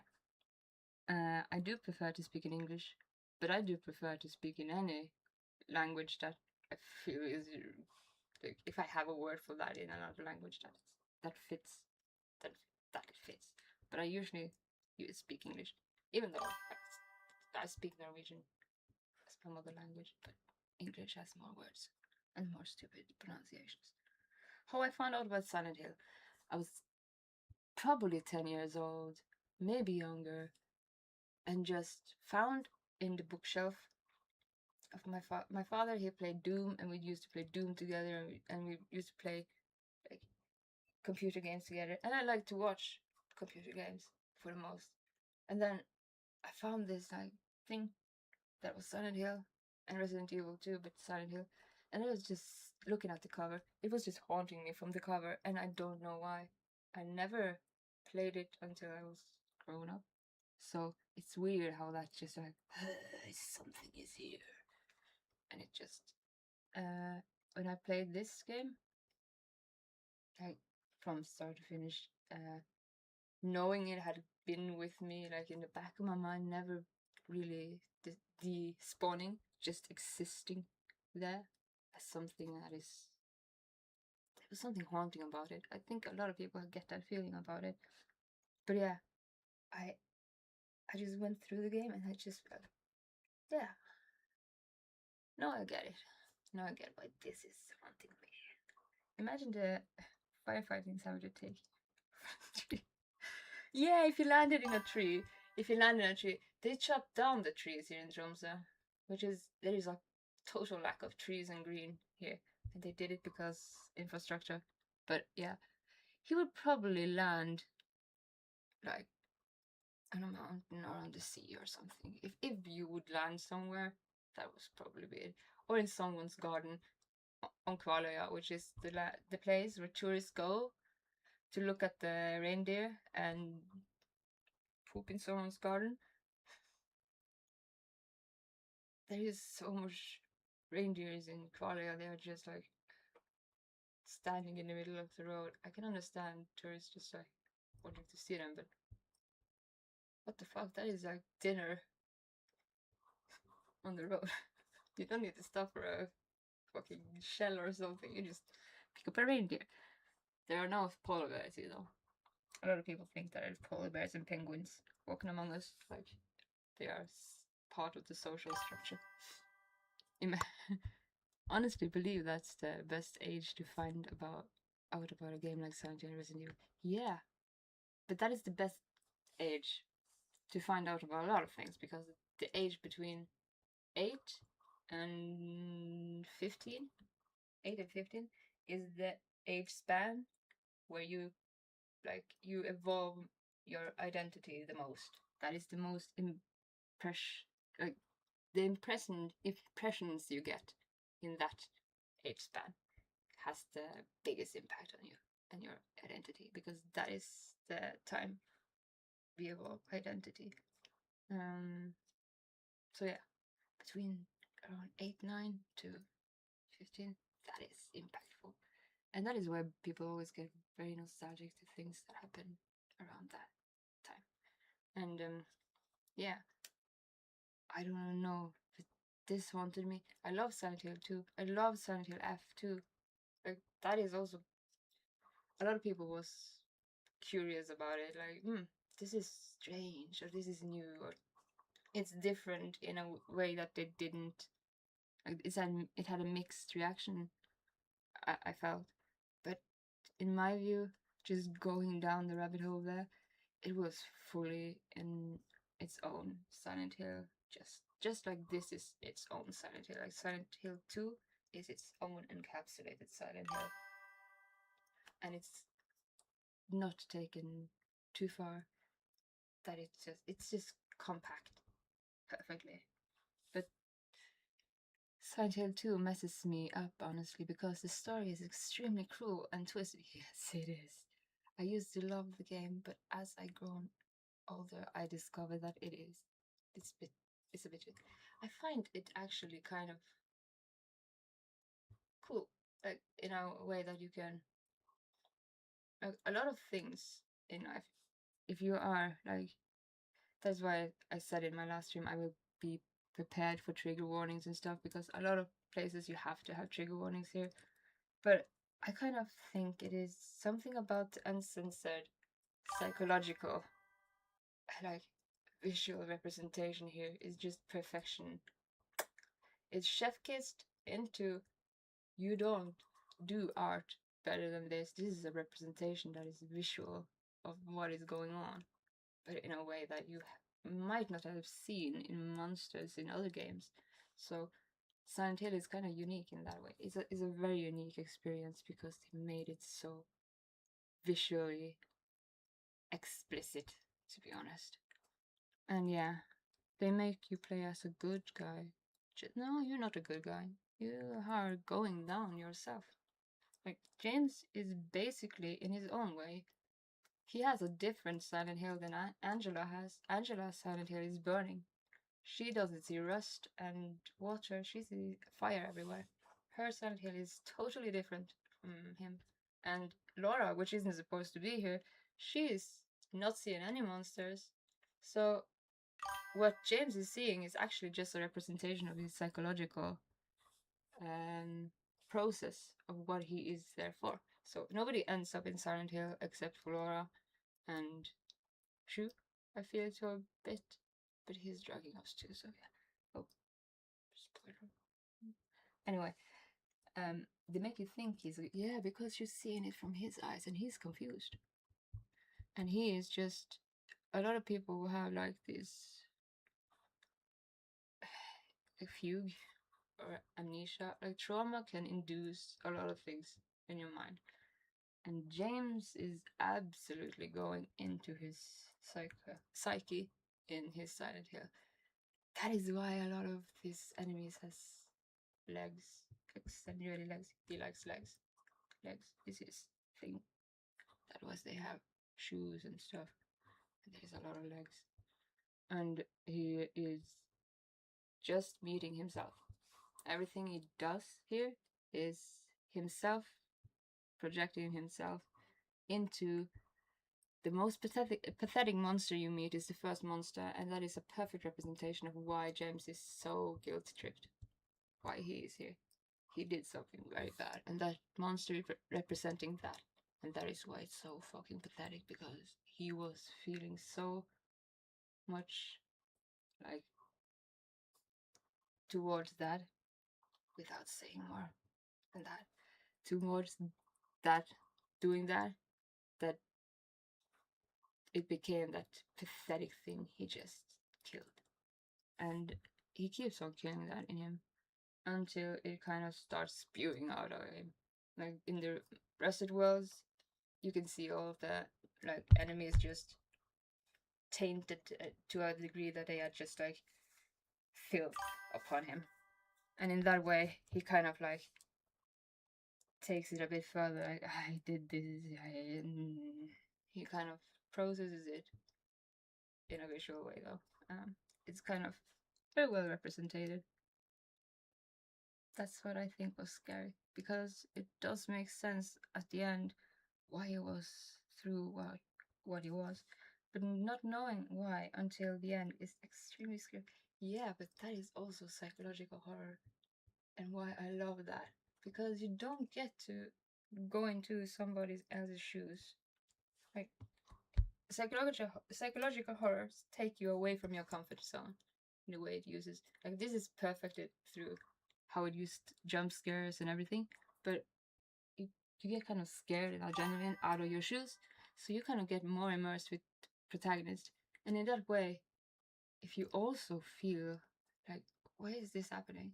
You kind of deduct with him in an immersive way that is uniquely only found in psychological horror, where you actually take part in.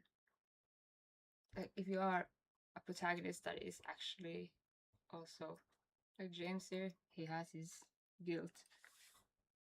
If you have that and you go through that with him, of course you will have like, what? And I don't know if a lot of people have played through Silent Hill F, but there is no good ending in that game. Just having said that, I'm not gonna spoil anything, but just remember, there is not even one good ending in that game. Every ending is a horrible ending. Take that with you if you play that game, because one of those endings that I got last got so sunshiny and all that, but it's absurd. No, I haven't. Maybe I should write that down actually, because I haven't. Well, I haven't played it, but I've seen it on Steam, so I can write it down, because I'm looking for more games to play. Coming up, yeah. But yeah, this is like Silent Hill 2 is one of the most like perfected visually concepts that is not having too much, not too little, not too over the top, just perfect amount of explicit visual representations of trauma that every person or character you interact with in this story, except for Laura, because Laura is not supposed to be here, you can see their true trauma, like every way they are written and stuff. It's like they have compacted it and concreted it into like the most effective way to tell that story. It's really good. Honestly, I don't like Silent Hill anymore, but that's my opinion. Of course, you have. It's. I love that people can be like that, having studied art and having stand in front of weird like performances and stuff. You're supposed to sometimes just like, what the fuck is going on? Here's a show that I was on when I was working with drama, and one of the shows I was on Voice Fest, which is like a festival. This girl was just having her scene show, and she gargled like sang well Sweet Home Alabama while squirming and contorting on the stage, and the whole audience was actually the playoff here, because everybody was like, what the fuck is going on, and when does it stop? And she had that as a fact. That was probably what she wanted to do, but it was weird, and people forget to actually be honest when they see art. Like your opinion is always right. You can't say, you can't limit, you can't constrict, you can't conform art into high art, low art. Art is art, art. Like everything is. You can find like this is also art. Somebody going into a mall, throwing money in the air, and there's socially looking at that. That is art made in the moment. That is devised theater, actually, to a point where you actually just are gonna see what happens. So everybody reacts, and that is the right answer. React. So you can like what you want, and that is the right response. Nobody should like confuse perspectives in the way that they actually like, what's the word? Not constrict, but censor your perspective. Your perspective is what makes a reaction. Reaction in art is all. It's not about high or low or anything. It's all about what you react to. You, perspectively, are the one that decides. So that is a lot of people that think that they have to be smart to like this or that. But remember, Mozart, he wrote a choral that is still sang today about Lick Mine Ars, which means what it means. And he is one of the most impactful in opera, because he took it from the like gods and everything and just wrote about the people in the staff, the lower people. And he wrote most operas that is glorified today. But he just took it to the guy in the street from the rich people. So he just did that. And then he did one of the most fantastic things that I'm very thankful of. He was invited to the Pope, and the Pope, in that place, they sang only what they could hear there, and exclusively for them. But he had perfect pitch, and he remembered everything of Miserere Deus, and he wrote it down when he came home and just said, "This is for everyone now. This is my gift for everybody." And he was exclusively like granted access to listen to that because it was like so sacred. It was just small part of the people could see and hear that. So he just like, haha, joke's on you. And those people have impact on art. They are creating impact. So always say your perspective. Don't think about censorship like that. There's nobody that can force you to like something or not. Either you do it or don't. And if you don't, doesn't mean you don't like the artwork. I had extremely much turmoil understanding Damien Hirst because he hires people to make his art. And in my head, I was like, yeah, and I had to work that out. But in the end, I think that is a fantastic way to be also hiring people to do your job as an artist, and you are the artist that has the most expensive artwork in the world, which is a skull bedazzled by diamonds, which is just morbid and in all sense of way meant to infuriate people. It's not just taking a piss, rage baiting. And if you like go away from a game, like that is also up to you. Maybe that's not for you, or maybe it's something in it that is maybe like me haunting you until later. I don't know. You have to taste and nibble and process that. It's nobody that has the right answer. Like I can glorify what I like, and people can glorify what they like, but that's opinions, and opinions are formed by everything we experience up to that point that we are looking at the stupid things happening in front of us. This is high art. Somebody is taking a poop on the table. Yeah, it's art. Then you have people, since I have been singing in classical music, there's a lot of people with like this skewed view that this is supposed to be for the elite. No. The artist is always not in the elite. An artist doesn't get formed into comfort. It's get formed out of necessity. Like Bukowski says as well, don't be a writer unless you are forced by your hands to do it. Nobody does anything unless they just can't stop themselves. It's involuntary to a degree. Like, it's not. We just want reactions.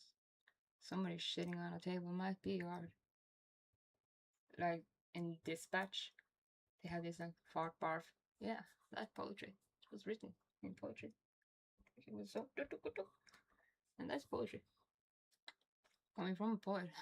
Words stuck in my mind, and it's not voluntary. I just collect them. Observer is great if you like psychological horror. Yeah, I do. It's twisted, but it's an amazing experience. I like your view. We don't have to agree on it. No, we can't agree on art. Art is in every shape or form meant to either create a reaction, elude a reaction. It's always about, like I say, we have the things on stage. It's maybe A and B are interacting with each other. But the most important part in the room is to see, it's the audience. Like art aren't created by just being a static object like this and then just glorify this is art. No. The art is happening when you stand there and then just experience that. That is art. That is the perspective that you are in there. That is the artwork. And that is not in any way, shape, or form possible to translate into anything else than just individual. You can't explain an experience to the degree that they experience it the same way as you do. And that is actually art. You experience it. So it's kind of cool to look at people when they look at art, because you can learn a lot about people from seeing how they kind of just lose themselves in something, or they just kind of just laugh at something, or they scoff at something, or they are like posh about something. Like how they react is kind of like, that is one of the major parts. Like take Banksy, when he saw when he didn't sell it, when they sold that picture and he just pushed the button, just grabbed it. Oh, what a fantastic moment to just fuck with the people that buy art. They who just order art and put it up on a pedestal, just this million worth of poopery. Yeah, let me make fun of that. That is Banksy, and he is absolutely awesome in his works. And that is all about reaction. Perfect reaction. Because you could hear, smell, and feel, and taste almost the gasps in the room from everybody else than they who are the weird ones who actually like see the artwork and not just have this approach to it. Like a lot of the people that buy art in those rooms are hired to buy art, so it's not, they are just glorifying it from nowhere, other than just money to be rich. It's just essentially why Banksy is such an awesome, almost villain with the rich people. I love it. I just feel like Silent Hill 2 does something to your brain, because I honestly think the game is cruel. Yeah, it is cruel, isn't it? It is cruel, but at the same time, it's kind of realistic. Because we can't blame James entirely, because there are nuances there. And when you go through his world, seeing his process through everything, and interacting with all the people you meet there, how you see him, his guilt just form, and then just tragically becomes more and more horrible as he like opens Pandora's box. That is exactly what he is experiencing. But it is, of course, cruel. Just like life. Life is cruel. Meant to be cruel. It makes you question things when you're going through things in life. Yeah, exactly. Perfectly. And never stop questioning things in life. Don't stop being curious, even when it's like existential. Just don't go into the existential dread mode where you kind of adhere to Søren Kierkegaard or Dostoevsky in like an absolutist form. Do smile, but do also philosophize into that annihilating point where you're just like, cruelty is truth, it's uncensored. Like in real life, it's uncensored to the point where Bukowski writes, and the killer beheads the child, and he writes it so casually. It's just perfectly beautiful, but it comes from Bukowski. Bukowski is he is a tortured person, and nothing he writes is ever coming from his will of wanting to exist like that. But it's beautiful. One of my favorite poets because it's realistic. It's a realistic view, and he writes with these things like Linda vacuums. It's just obnoxiously mundane thing to say. Linda vacuums, and he says this in between I sit ill, which he is. He's a drunken, isolating man that is existing into his own oblivion, and existentialism is just too heavy on him, so he's just like cursed with having this typewriter and the drugs and everything, and he just writes because he's possessed by the writing spirit or whatever. Something isn't him voluntarily doing that, but it creates something beautiful. But it's not beautiful to the degree that it's like wholehearted and we have fun and stuff. It's just mundane cruelty with hints of realistic, like the way he writes, like just this Linda vacuums. It's just a mundane thing to just blurt into something. It just makes it mundane, and it is. It is mundane because cruelty is actually very mundane, but it's very hard to accept and be grateful when cruelty enters, because cruelty can be so tormenting you that it shapes you without your will, and to a degree that you will lose yourself, but maybe that can also be creating things. So we shouldn't overlook cruelty as something profound, but we shouldn't go and dwell in let's be cruel, yeah, Viking mode, let's just raise havoc and be sadistic. No. Like, you should just be real, like we should just be real and uncensored. That is my take on it, because that is the profound place. You don't create, like when I started this stream today, I was having toothache. I knew I would not have focus to be able to. Intentional malice is not good, not a good thing. No, it's not.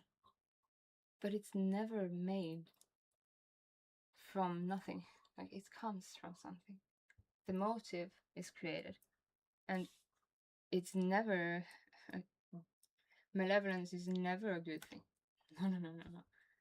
But you can kind of, like in Silent Hill, you can ponder upon it because it's a lot of like nuances. There is a why? You ask questions and you begin to be curious, and don't get lost in that curiosity, of course, but it gets like gray areas, and But I feel the devs had bad intention with the game. No, I don't think so. I don't think they had bad intention. I think they really, like, the remake is wholeheartedly loved into existence because the subtleties they changed in the music, which the music is really holy. Like, that is a holy part of Silent Hill. Because Akira Yamaoka is maybe the most influential composer that is in gaming. Because he writes atmosphere with a brilliance that is kind of on par with Mozart in my mind. And when they made it, they didn't want to make it beautiful. No. They wanted to make the story truthful. They wanted to make it see from the perspective, like, James, however you can like fend for his righteousness, his guilt, or whatever he's going through it, and he is fighting himself through it the whole way, and he's looping in Silent Hill. You don't get to Silent Hill and stay there for nothing. Like, Laura isn't supposed to be there. Maybe she's not there. I'm not sure. Laura is wrong in Silent Hill because you can't end up in Silent Hill without having to either have a certain thematic of trauma that interferes with your character and that psychologically, like, skewers your world into purgatory, where you are shaped by trauma and all you can see is that trauma. And maybe we can take it like, are they really in Silent Hill, or are they just, this is their way of actually feeling life, and maybe this is just an artistic way of accentuating things that might be feelings more than monsters.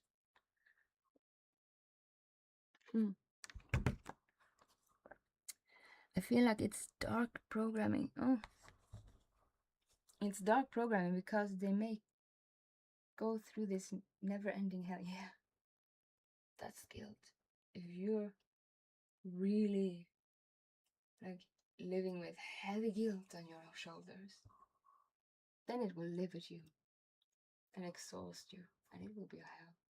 Like, people think that hell is burning flames and all, but if you read the Bible, hell is actually, on multiple occasions, described as the only thing hell is described as is the absence of love.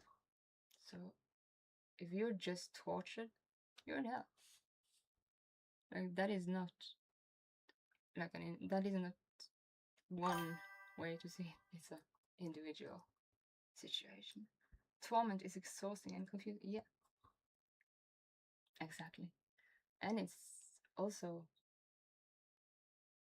interesting in a way. Like, I feel it's interesting because you rarely get to feel like, if James was a living being, he would have a very rare experience with life.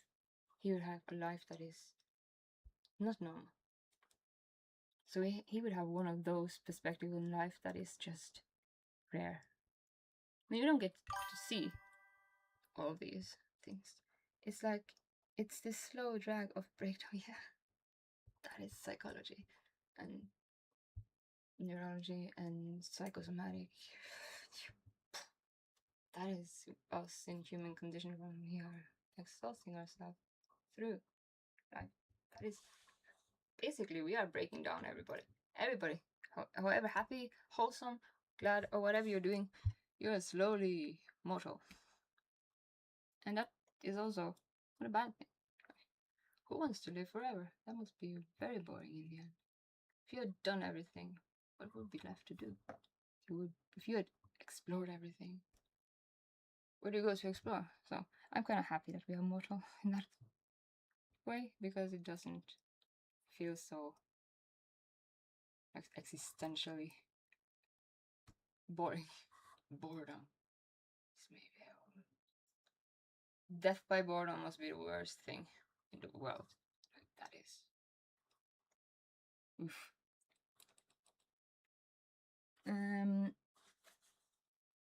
His never-ending hell and program you to think that brain can go into denial. Yeah, it can go in denial in very weird ways. Like, that is why psychology is still to this day not a certain science. It's a pseudoscience. You can't put it into a science. It shouldn't, in a way, even be in the university, because it has no theories. It has only hypotheses. So in a way, it's a pseudoscience because it's so individual. There's always this funny bloke or girl that just comes and just, we thought we could have a theory, but here comes her, and now we have to start again looking for why is she so different. I think the people that study psychology either become like Freud and go and delve into more like business, marketing, and such ways, or you become like Carl Jung and just go fully into your spirituality way of seeing it. Like you can have both of those views and mix them into amalgamations. You should do that, but in a way, you're all just humans, and that is a human condition to do. We have a heart, we have a brain. They don't do anything else, but just like they never agree on anything. What your heart wants might fuck up your logic. Always. That's the dualism. So you will always fight with yourself. And that is an ongoing war within us or whoever we are. So, and that is where we have, like, this is James just fighting with himself. He's starting here looking, could she really be here? No, James. I just don't know if the brain can go into denial like that. Yeah, it actually can, but not for everybody. It's individual how we process things, and for some people it can go far, others not.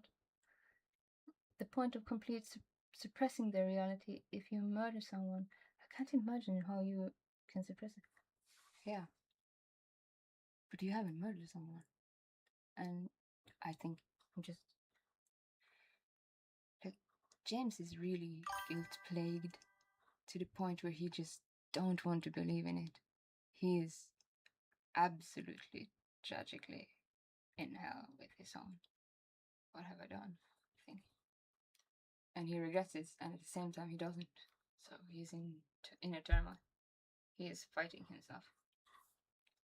That's why you see him fight all these enemies. That is, in many ways, just the final boss. If I know of any case, you only like any case. Let me just think here.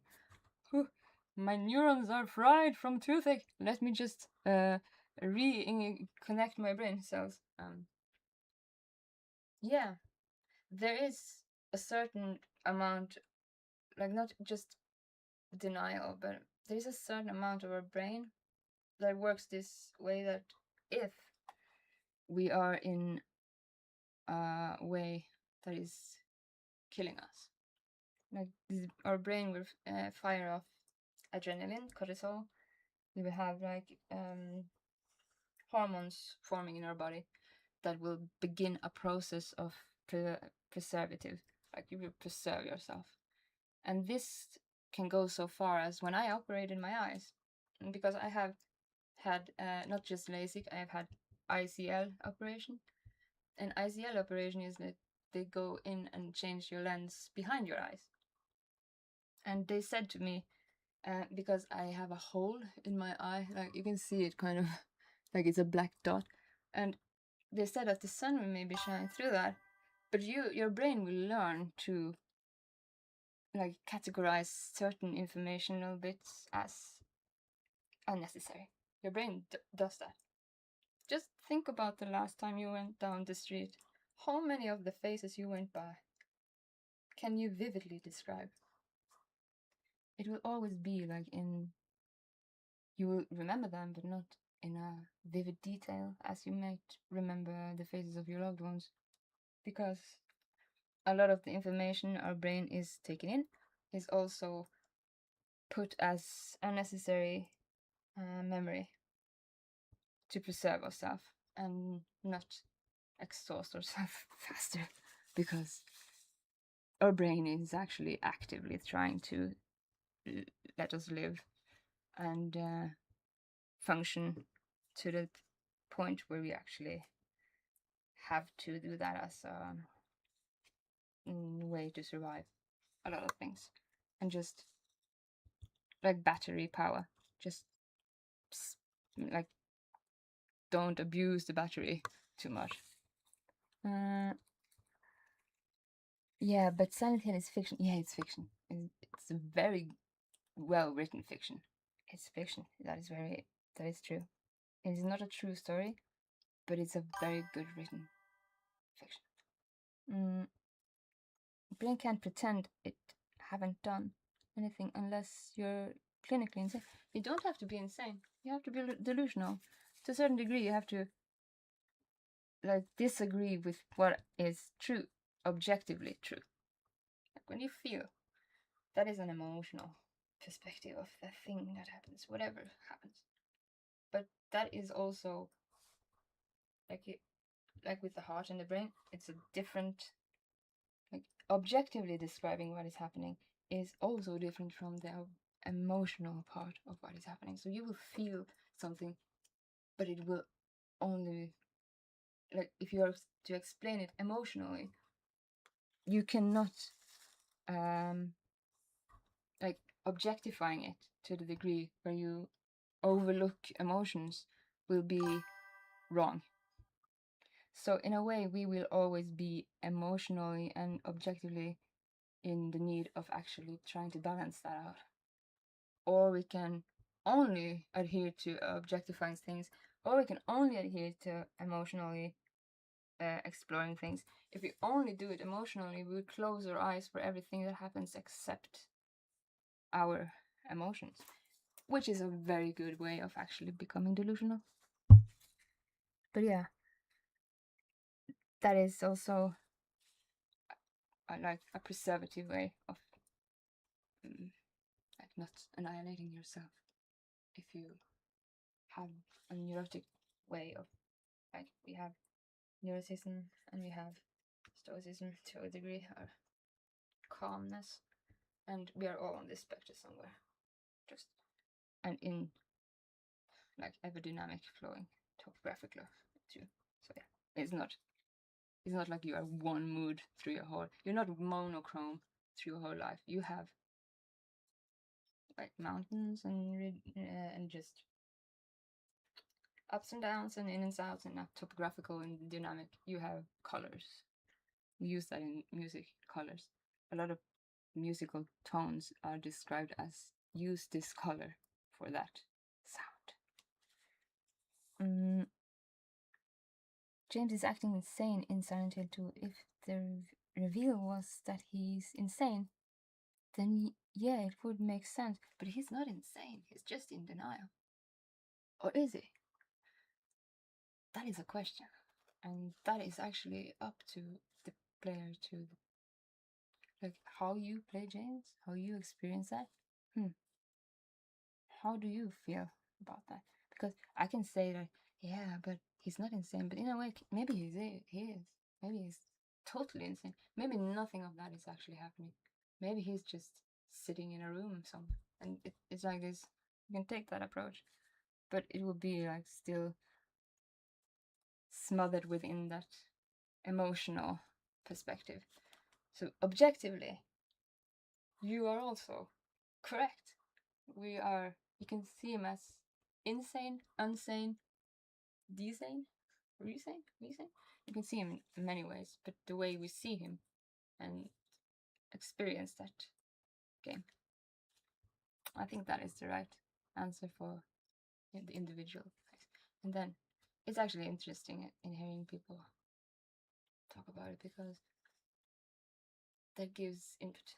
So yeah, if you're inquisitive like I am, that is kind of like a guilty like loot crate of I haven't thought about that yet. So that is actually good.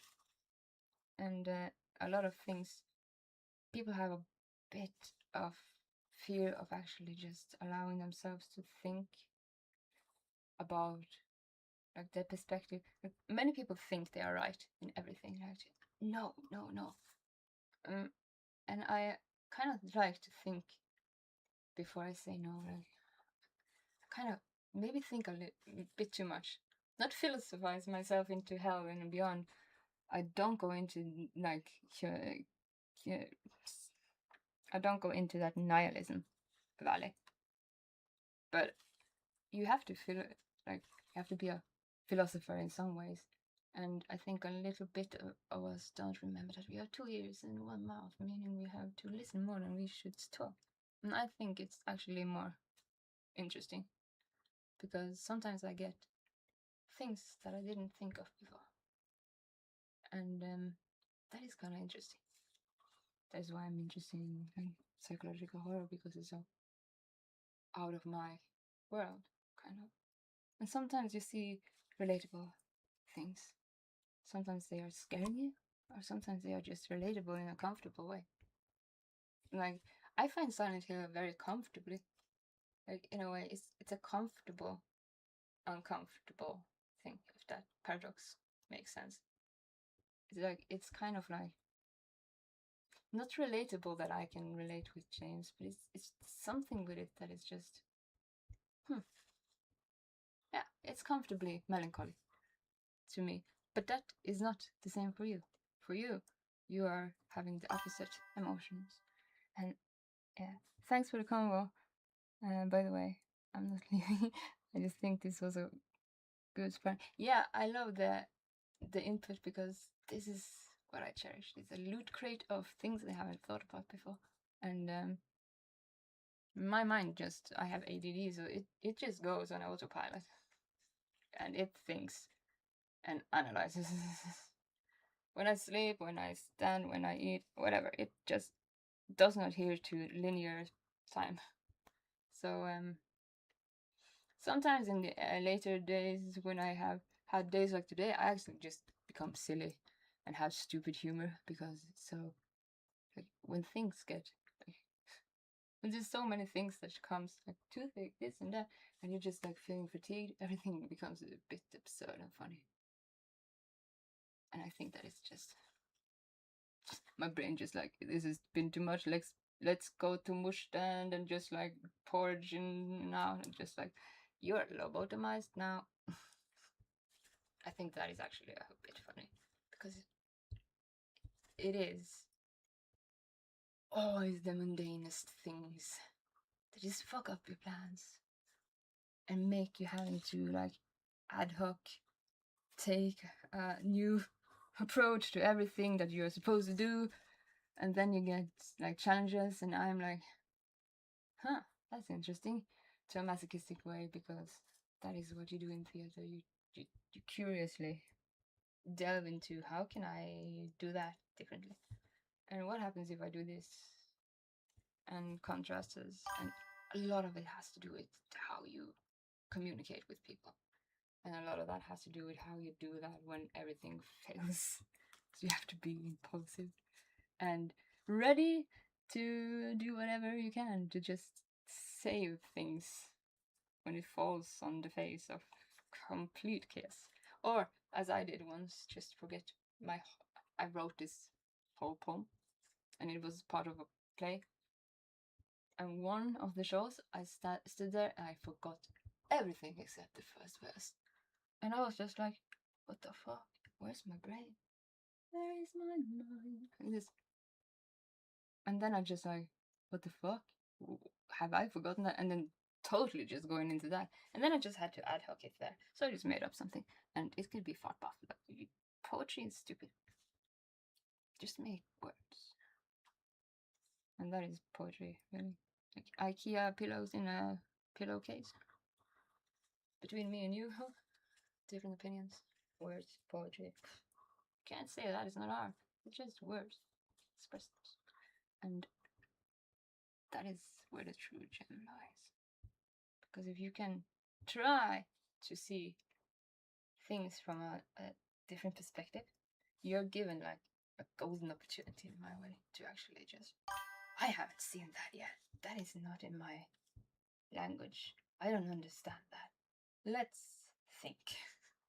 And I don't do that voluntarily often. That is just philosophy. Like, I love to just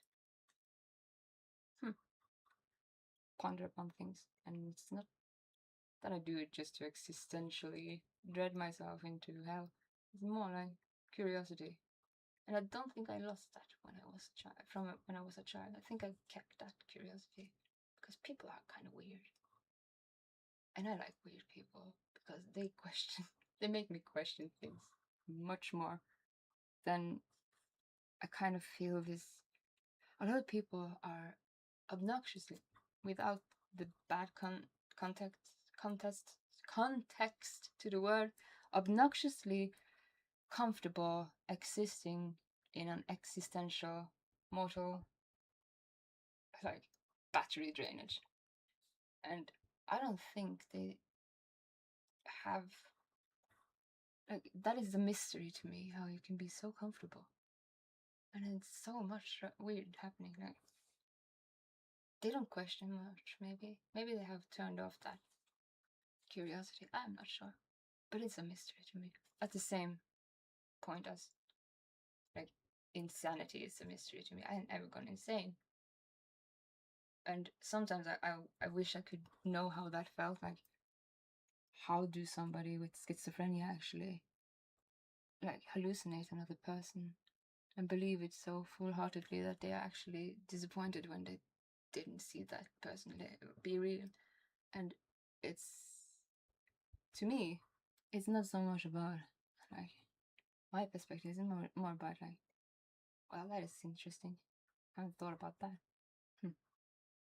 We are, our brains are just firing off on every cylinder. It's it's melting pot. Shutter Island, yeah, Shutter Island is a good movie, yeah, and that makes you question everything in that movie, and you will most likely question everything in that movie for every time you see that movie. I think I still question a lot about that movie. There is no absolutes, that's for sure. Philosophy is fun. Finally, somebody that says philosophy is fun. I was sitting in Exville at 8 o'clock in the morning. Monday was my favorite day of the year, day of the week, because I was a dork with big D and I loved books, and my favorite passion was scribbling in my books of non-fiction. And I was the only one with the biggest grin in the world, like, we are gonna talk about things that we're never gonna find the answer to. While people are just like, and I hate that this is mandatory in every fucking way. I don't want to think about how I am supposed to explain to you how I exist between being a table and a spiritual being. Like, how do I do that? You don't. Just do. No. Just, yeah, that is not possible to answer. But you can challenge it. Like kids do. Kids challenge things, everything, all the time. They test everything. So, in a way, they test your existence. And they do it at the age of 4, because that is the time that they are evolving. They are going out of their egocentrical stage and becoming aware that people have also emotions and feelings and lives in the same way they do. And at 4-year-old, they are starting to go down there. That's when they become inquisitive and testing, till they will do things just to see what happens.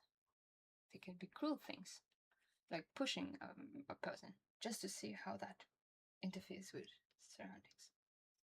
But they are just curious that age. And then they are also starting to question themselves. She started crying. I feel bad because she has a world too. Like this way starts to enter their life. You love philosophy. My favorite subject. Oh, that was a very, very hard question. I love philosophy, but I think it is communication, drama, how to just. Oh no, I don't know. Not economy or business. I study business too, but when I studied economy, I knew I didn't like it. but I did it anyway, and I hated it till I was done with it. And I thought I would fail, but I didn't. But now I just proved to me I have gone through university. I still hate doing taxes, and it's gonna exhaust me with boredom every time I do it until I have to just deal with that. But I tried. But my favorite subject, I love drama. I love storytelling. I love just observing or being inquisitive, like curiosity. I think I just love silly things. Why? Asking questions, kind of, or being a bit. Hmm. Like I have delved into very many subjects, but not all I have a degree in. Like I don't have many master's degrees in anything. I have studied. Like my dream was singing opera on stage, and I did sing classical and opera. I didn't finish that 10-year long prestige because I didn't want to, but I did sing opera and I did leave it, and I feel it's okay. And then I fell in love more during that with drama, because on the stage you can just test and see, and you get to see people react and sense it with you. So that is a gift. And you're not in the focal point when you're on the stage. You are actually in the way of seeing people, laying their norms to the side and just reacting through catharsis, which is just a magical moment and rare. I guess you don't have like a certain subject. My question was a bit too specific. Yeah, it's so much to like. I'm not done learning anything. Like I think I never stopped wanting to learn things. That it just is on autopilot in my neurodivergent, unlinear brain. So it just adheres to things.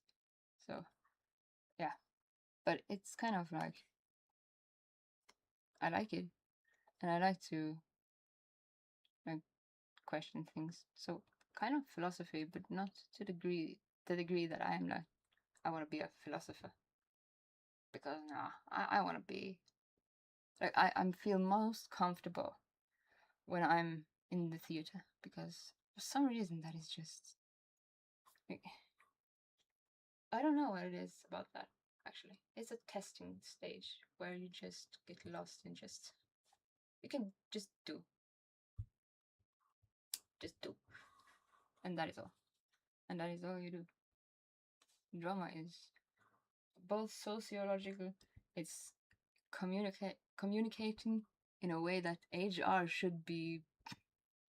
They should take drama class instead of HR, because I've been in HR and they are horrible at communicating. And you have to learn to communicate with your like fellow actors in a way that is very, very rare.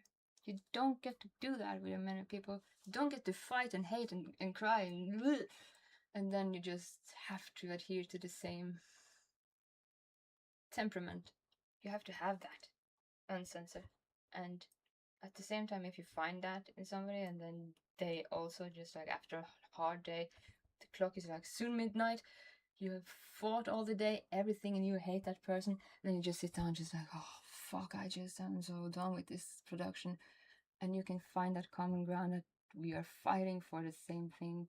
We are not fighting personally against each other.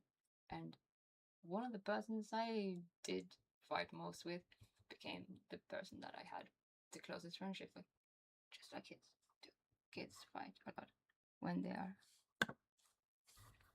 actually becoming more inclined to have a bond, because they don't censor things. If they are unscared of censoring, they are also more honest, which means you can go into the depths of you. And if you have a person that goes like the back, and then you can sit like this and just like you, yeah, okay, you. After that, that is where you can actually react safely with somebody. You don't get to do that a lot of places, to the degree that you actually have to fight for a common ground that is a creative process. Creative processes are hell. If you don't like that, you don't go there. And if you, that is common ground for every career. Like you don't do a career choice unless you have a kind of passion for it. Like don't go there. Nobody wants to climb into a building and save people that is dying from fire. If they didn't have passion for that, everybody's scared of dying from fire. But those who actually chooses to do that, even though, well, they have like that drive for it, and it's just kind of weird how that is. Like, who the fuck want to be a doctor? Work every day, every night, every weekend, every part of your life just to be a person that continues you to the next specialist because you don't have anything else in just a common knowledge. You don't have the. You have studied yourself into a hellhole just to say, I don't know enough. You have to go to this specialist for that, this specialist for that. So you're just like, you're just like logistic. You're just sending mail, kind of, but with people. Drink today? No, I drank far too little because I have not had an ordinary day. Like I started the day, just everything just being like I planned that. No, I have to replan that, and now I have to reschedule that, and now I have to do that. And those days when you have to do all that planning, and then you have to just be chaotic in it. Me having to like toothache is kind of one of those hells that I just anticipated to be cruciating experience that I just have experienced. Toothaches just happening in every holiday where no dentist is on any place, shape or form. I am always on an isolated island. Just where the fuck is the dentist? What the fuck do you do? And so I anticipate anxiety around toothache. So me setting up the stream today, just like fuck. Okay, yeah, I'm tired and I'm not focusing enough, but I'm gonna do it anyway, just test because part of me wants to just adhere to planning. Like planning is a fluid thing that I was so good at when I was in university. No, it's just I'm more chaotic in that way. So adhering to planning now, it's easier to like impulsively just plan. But that isn't planning. That is actually just impulsively doing things. So if you have scheduling things, you kind of have to. And then again, it was this curiosity. I haven't done this game in this mood where I'm so toothache. But then again, it felt like okay. I kind of feel like James. He must be exhausted, and it must be kind of funny just getting overloaded here because Toluca prison is one of the most atmospherically place you're gonna get. That was I turned off the radio because it's so many sounds. What is a concept that you've been thinking about but you haven't talked about? Ask me if you a concept I haven't talked about.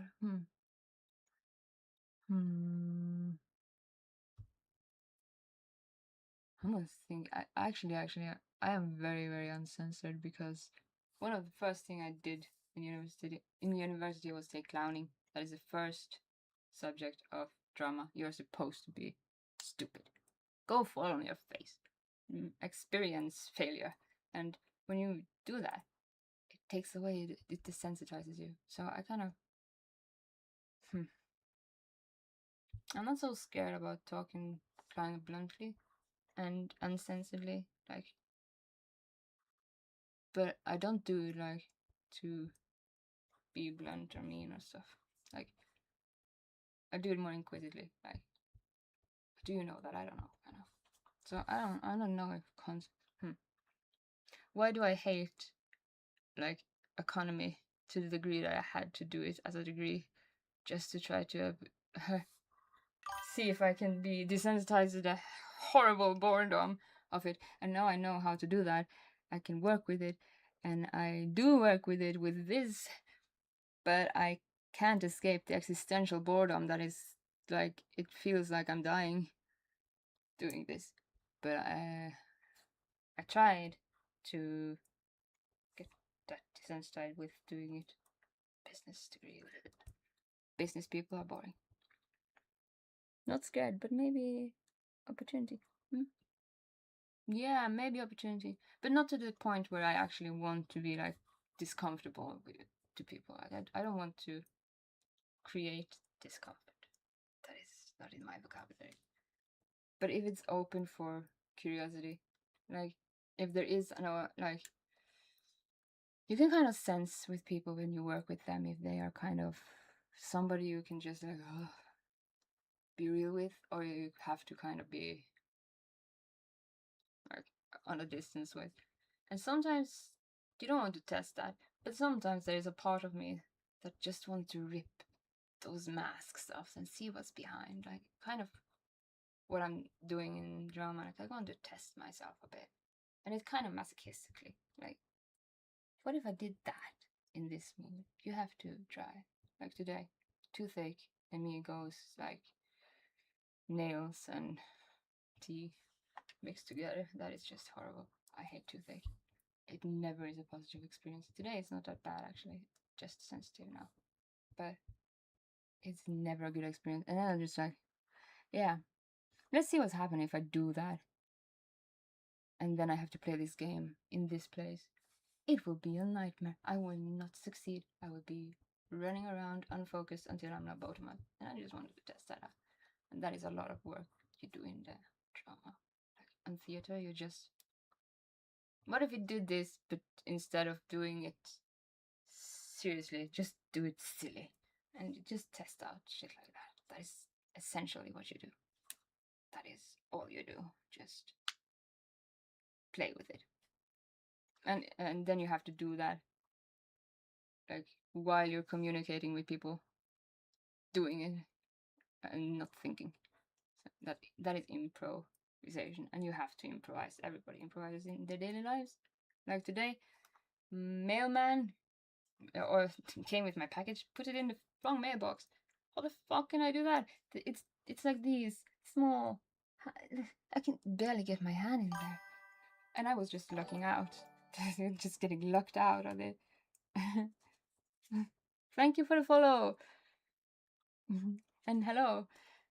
My brain is today like, I knew I would fail this Toluca prison hell, but it would be funny to see how far I would come before I succumb to my brain cells. That is just an overclocked memory load.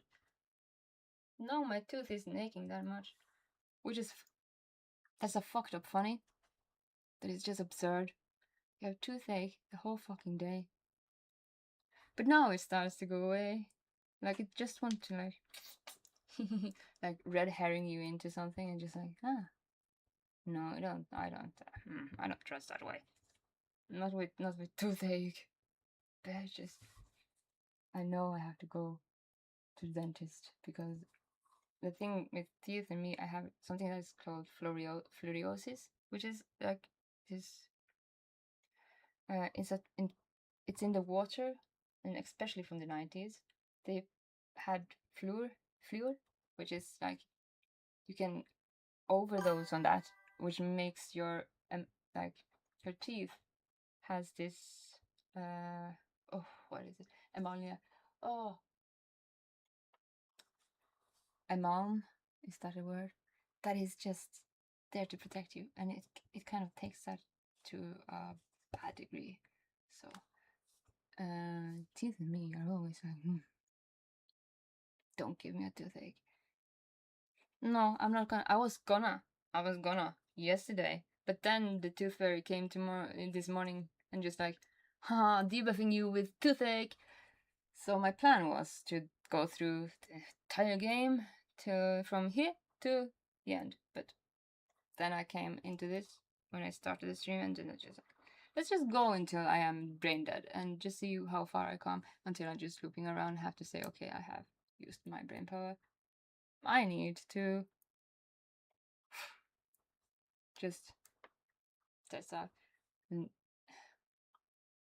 that is actually, well, everybody has those days, but yeah, I haven't had toothache doing something like this, or stage work or whatever, having to do something and focus. So that was new to me. The closest thing, as I said in the beginning of the stream, that I had something similar was when I went from the operating table right into my exams of acting. But I could use that because I was playing a ghost on stage and I had a monologue. And that monologue was by accident something about sickness. So I could just use that. That, like, when you are in a vibe or in yourself, and just use that mood. And I got an A. But it was easy because it wasn't a lot of moving, and it was a monologue, so it wasn't.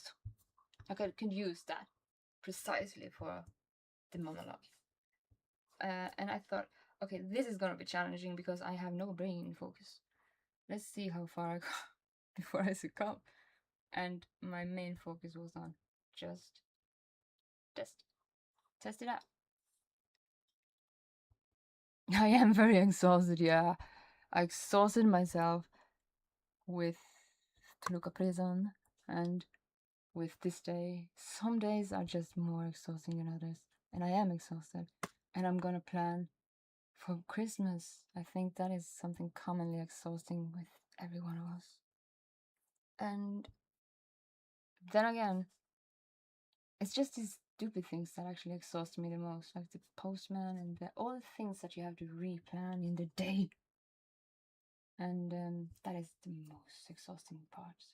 If you don't adhere to your plan, and if you are like determined to do it, like when I plan, and if there's a change, then I have to like recalculate, like a computer machine, and it's exhausting.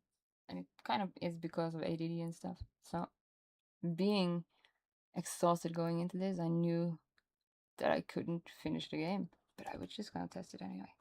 So having done that was just like, kind of masochistically just like, I wonder what's gonna happen. And actually, that is one of the most funniest days in theater. We was exhausted.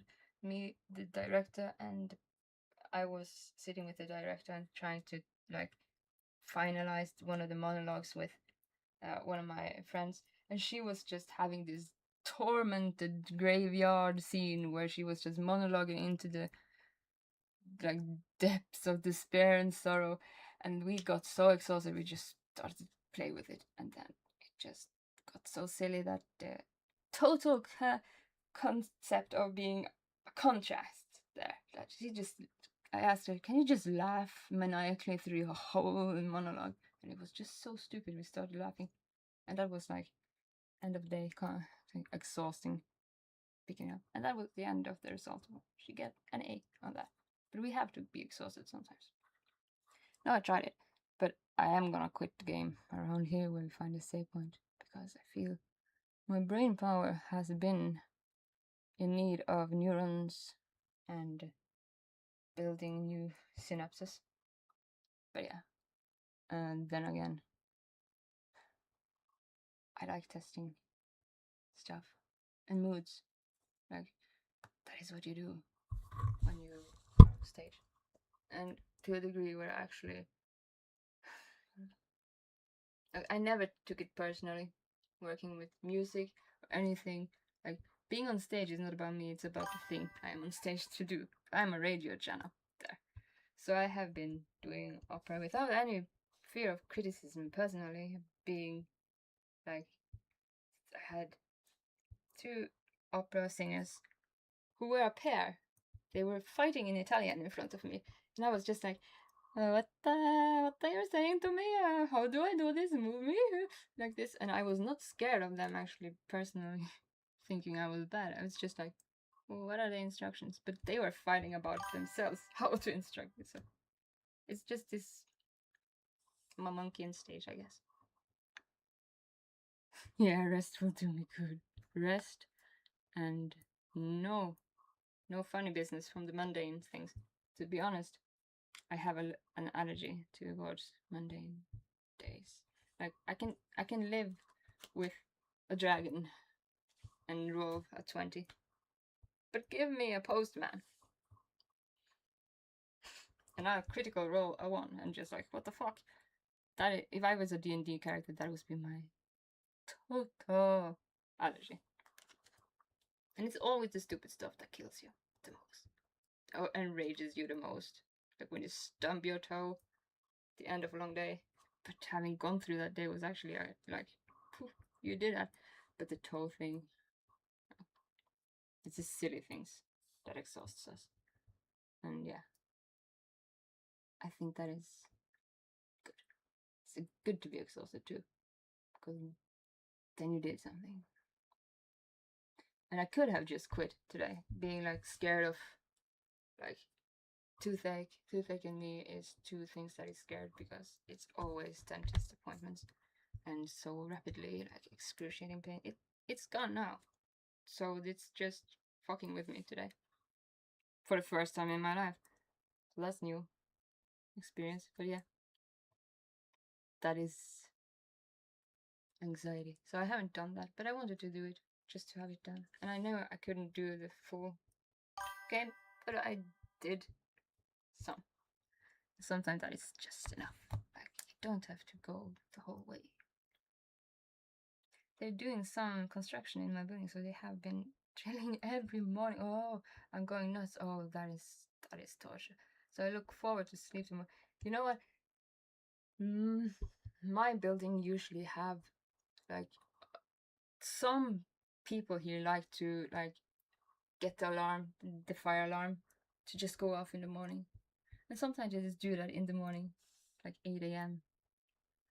And I'm sometimes so just like, oh, again, and I just don't want to go out. Like, it's probably just somebody's pizza anyway. But you should go out. But yeah, I can totally relate. And yeah, I'm kind of a loud neighbor, but I don't feel like things like that.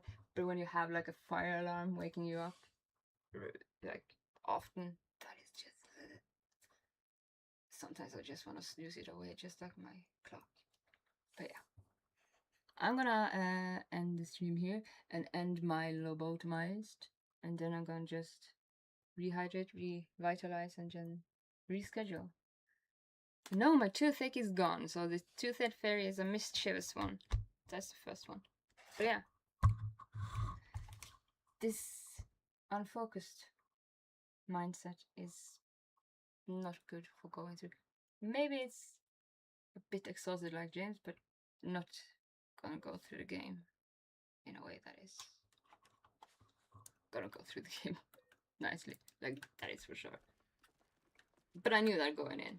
I just wanted to see how far I went until I was just like, when am I starting to drool?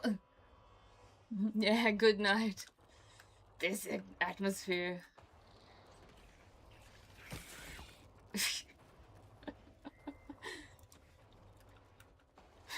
It's kind of just me fucking with me, actually. Like, let's get overwhelmed. That's a good idea. Let's do it.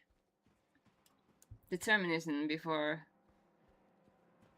anything else, kind of. But yeah, where is the save point? There is the save point. This room should have been longer.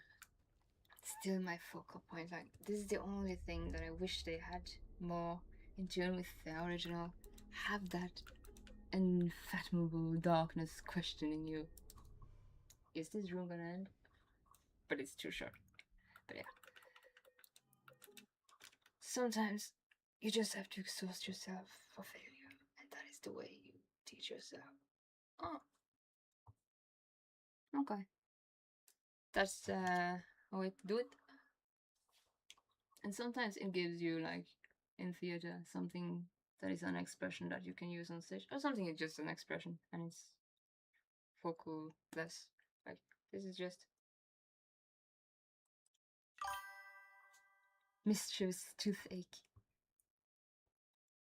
Yeah, probably. Probably. I'm gonna reschedule now after I'm done here and just set up for the next, because I was gonna finish today. from my yesterday's perspective, but I'm not finished, am I? So yeah, probably gonna reschedule for tomorrow. Because this is one of the games that I actually like to play in a whole, like, first time I played through this, one go. And this is the only game I like to do that with. So this will be the 5th part, but it's okay. We can do that. But this is the only game that I actually like to go, like, unpaused through and just delve into. I don't know why. I think it's because it kind of doesn't, like, take away from that.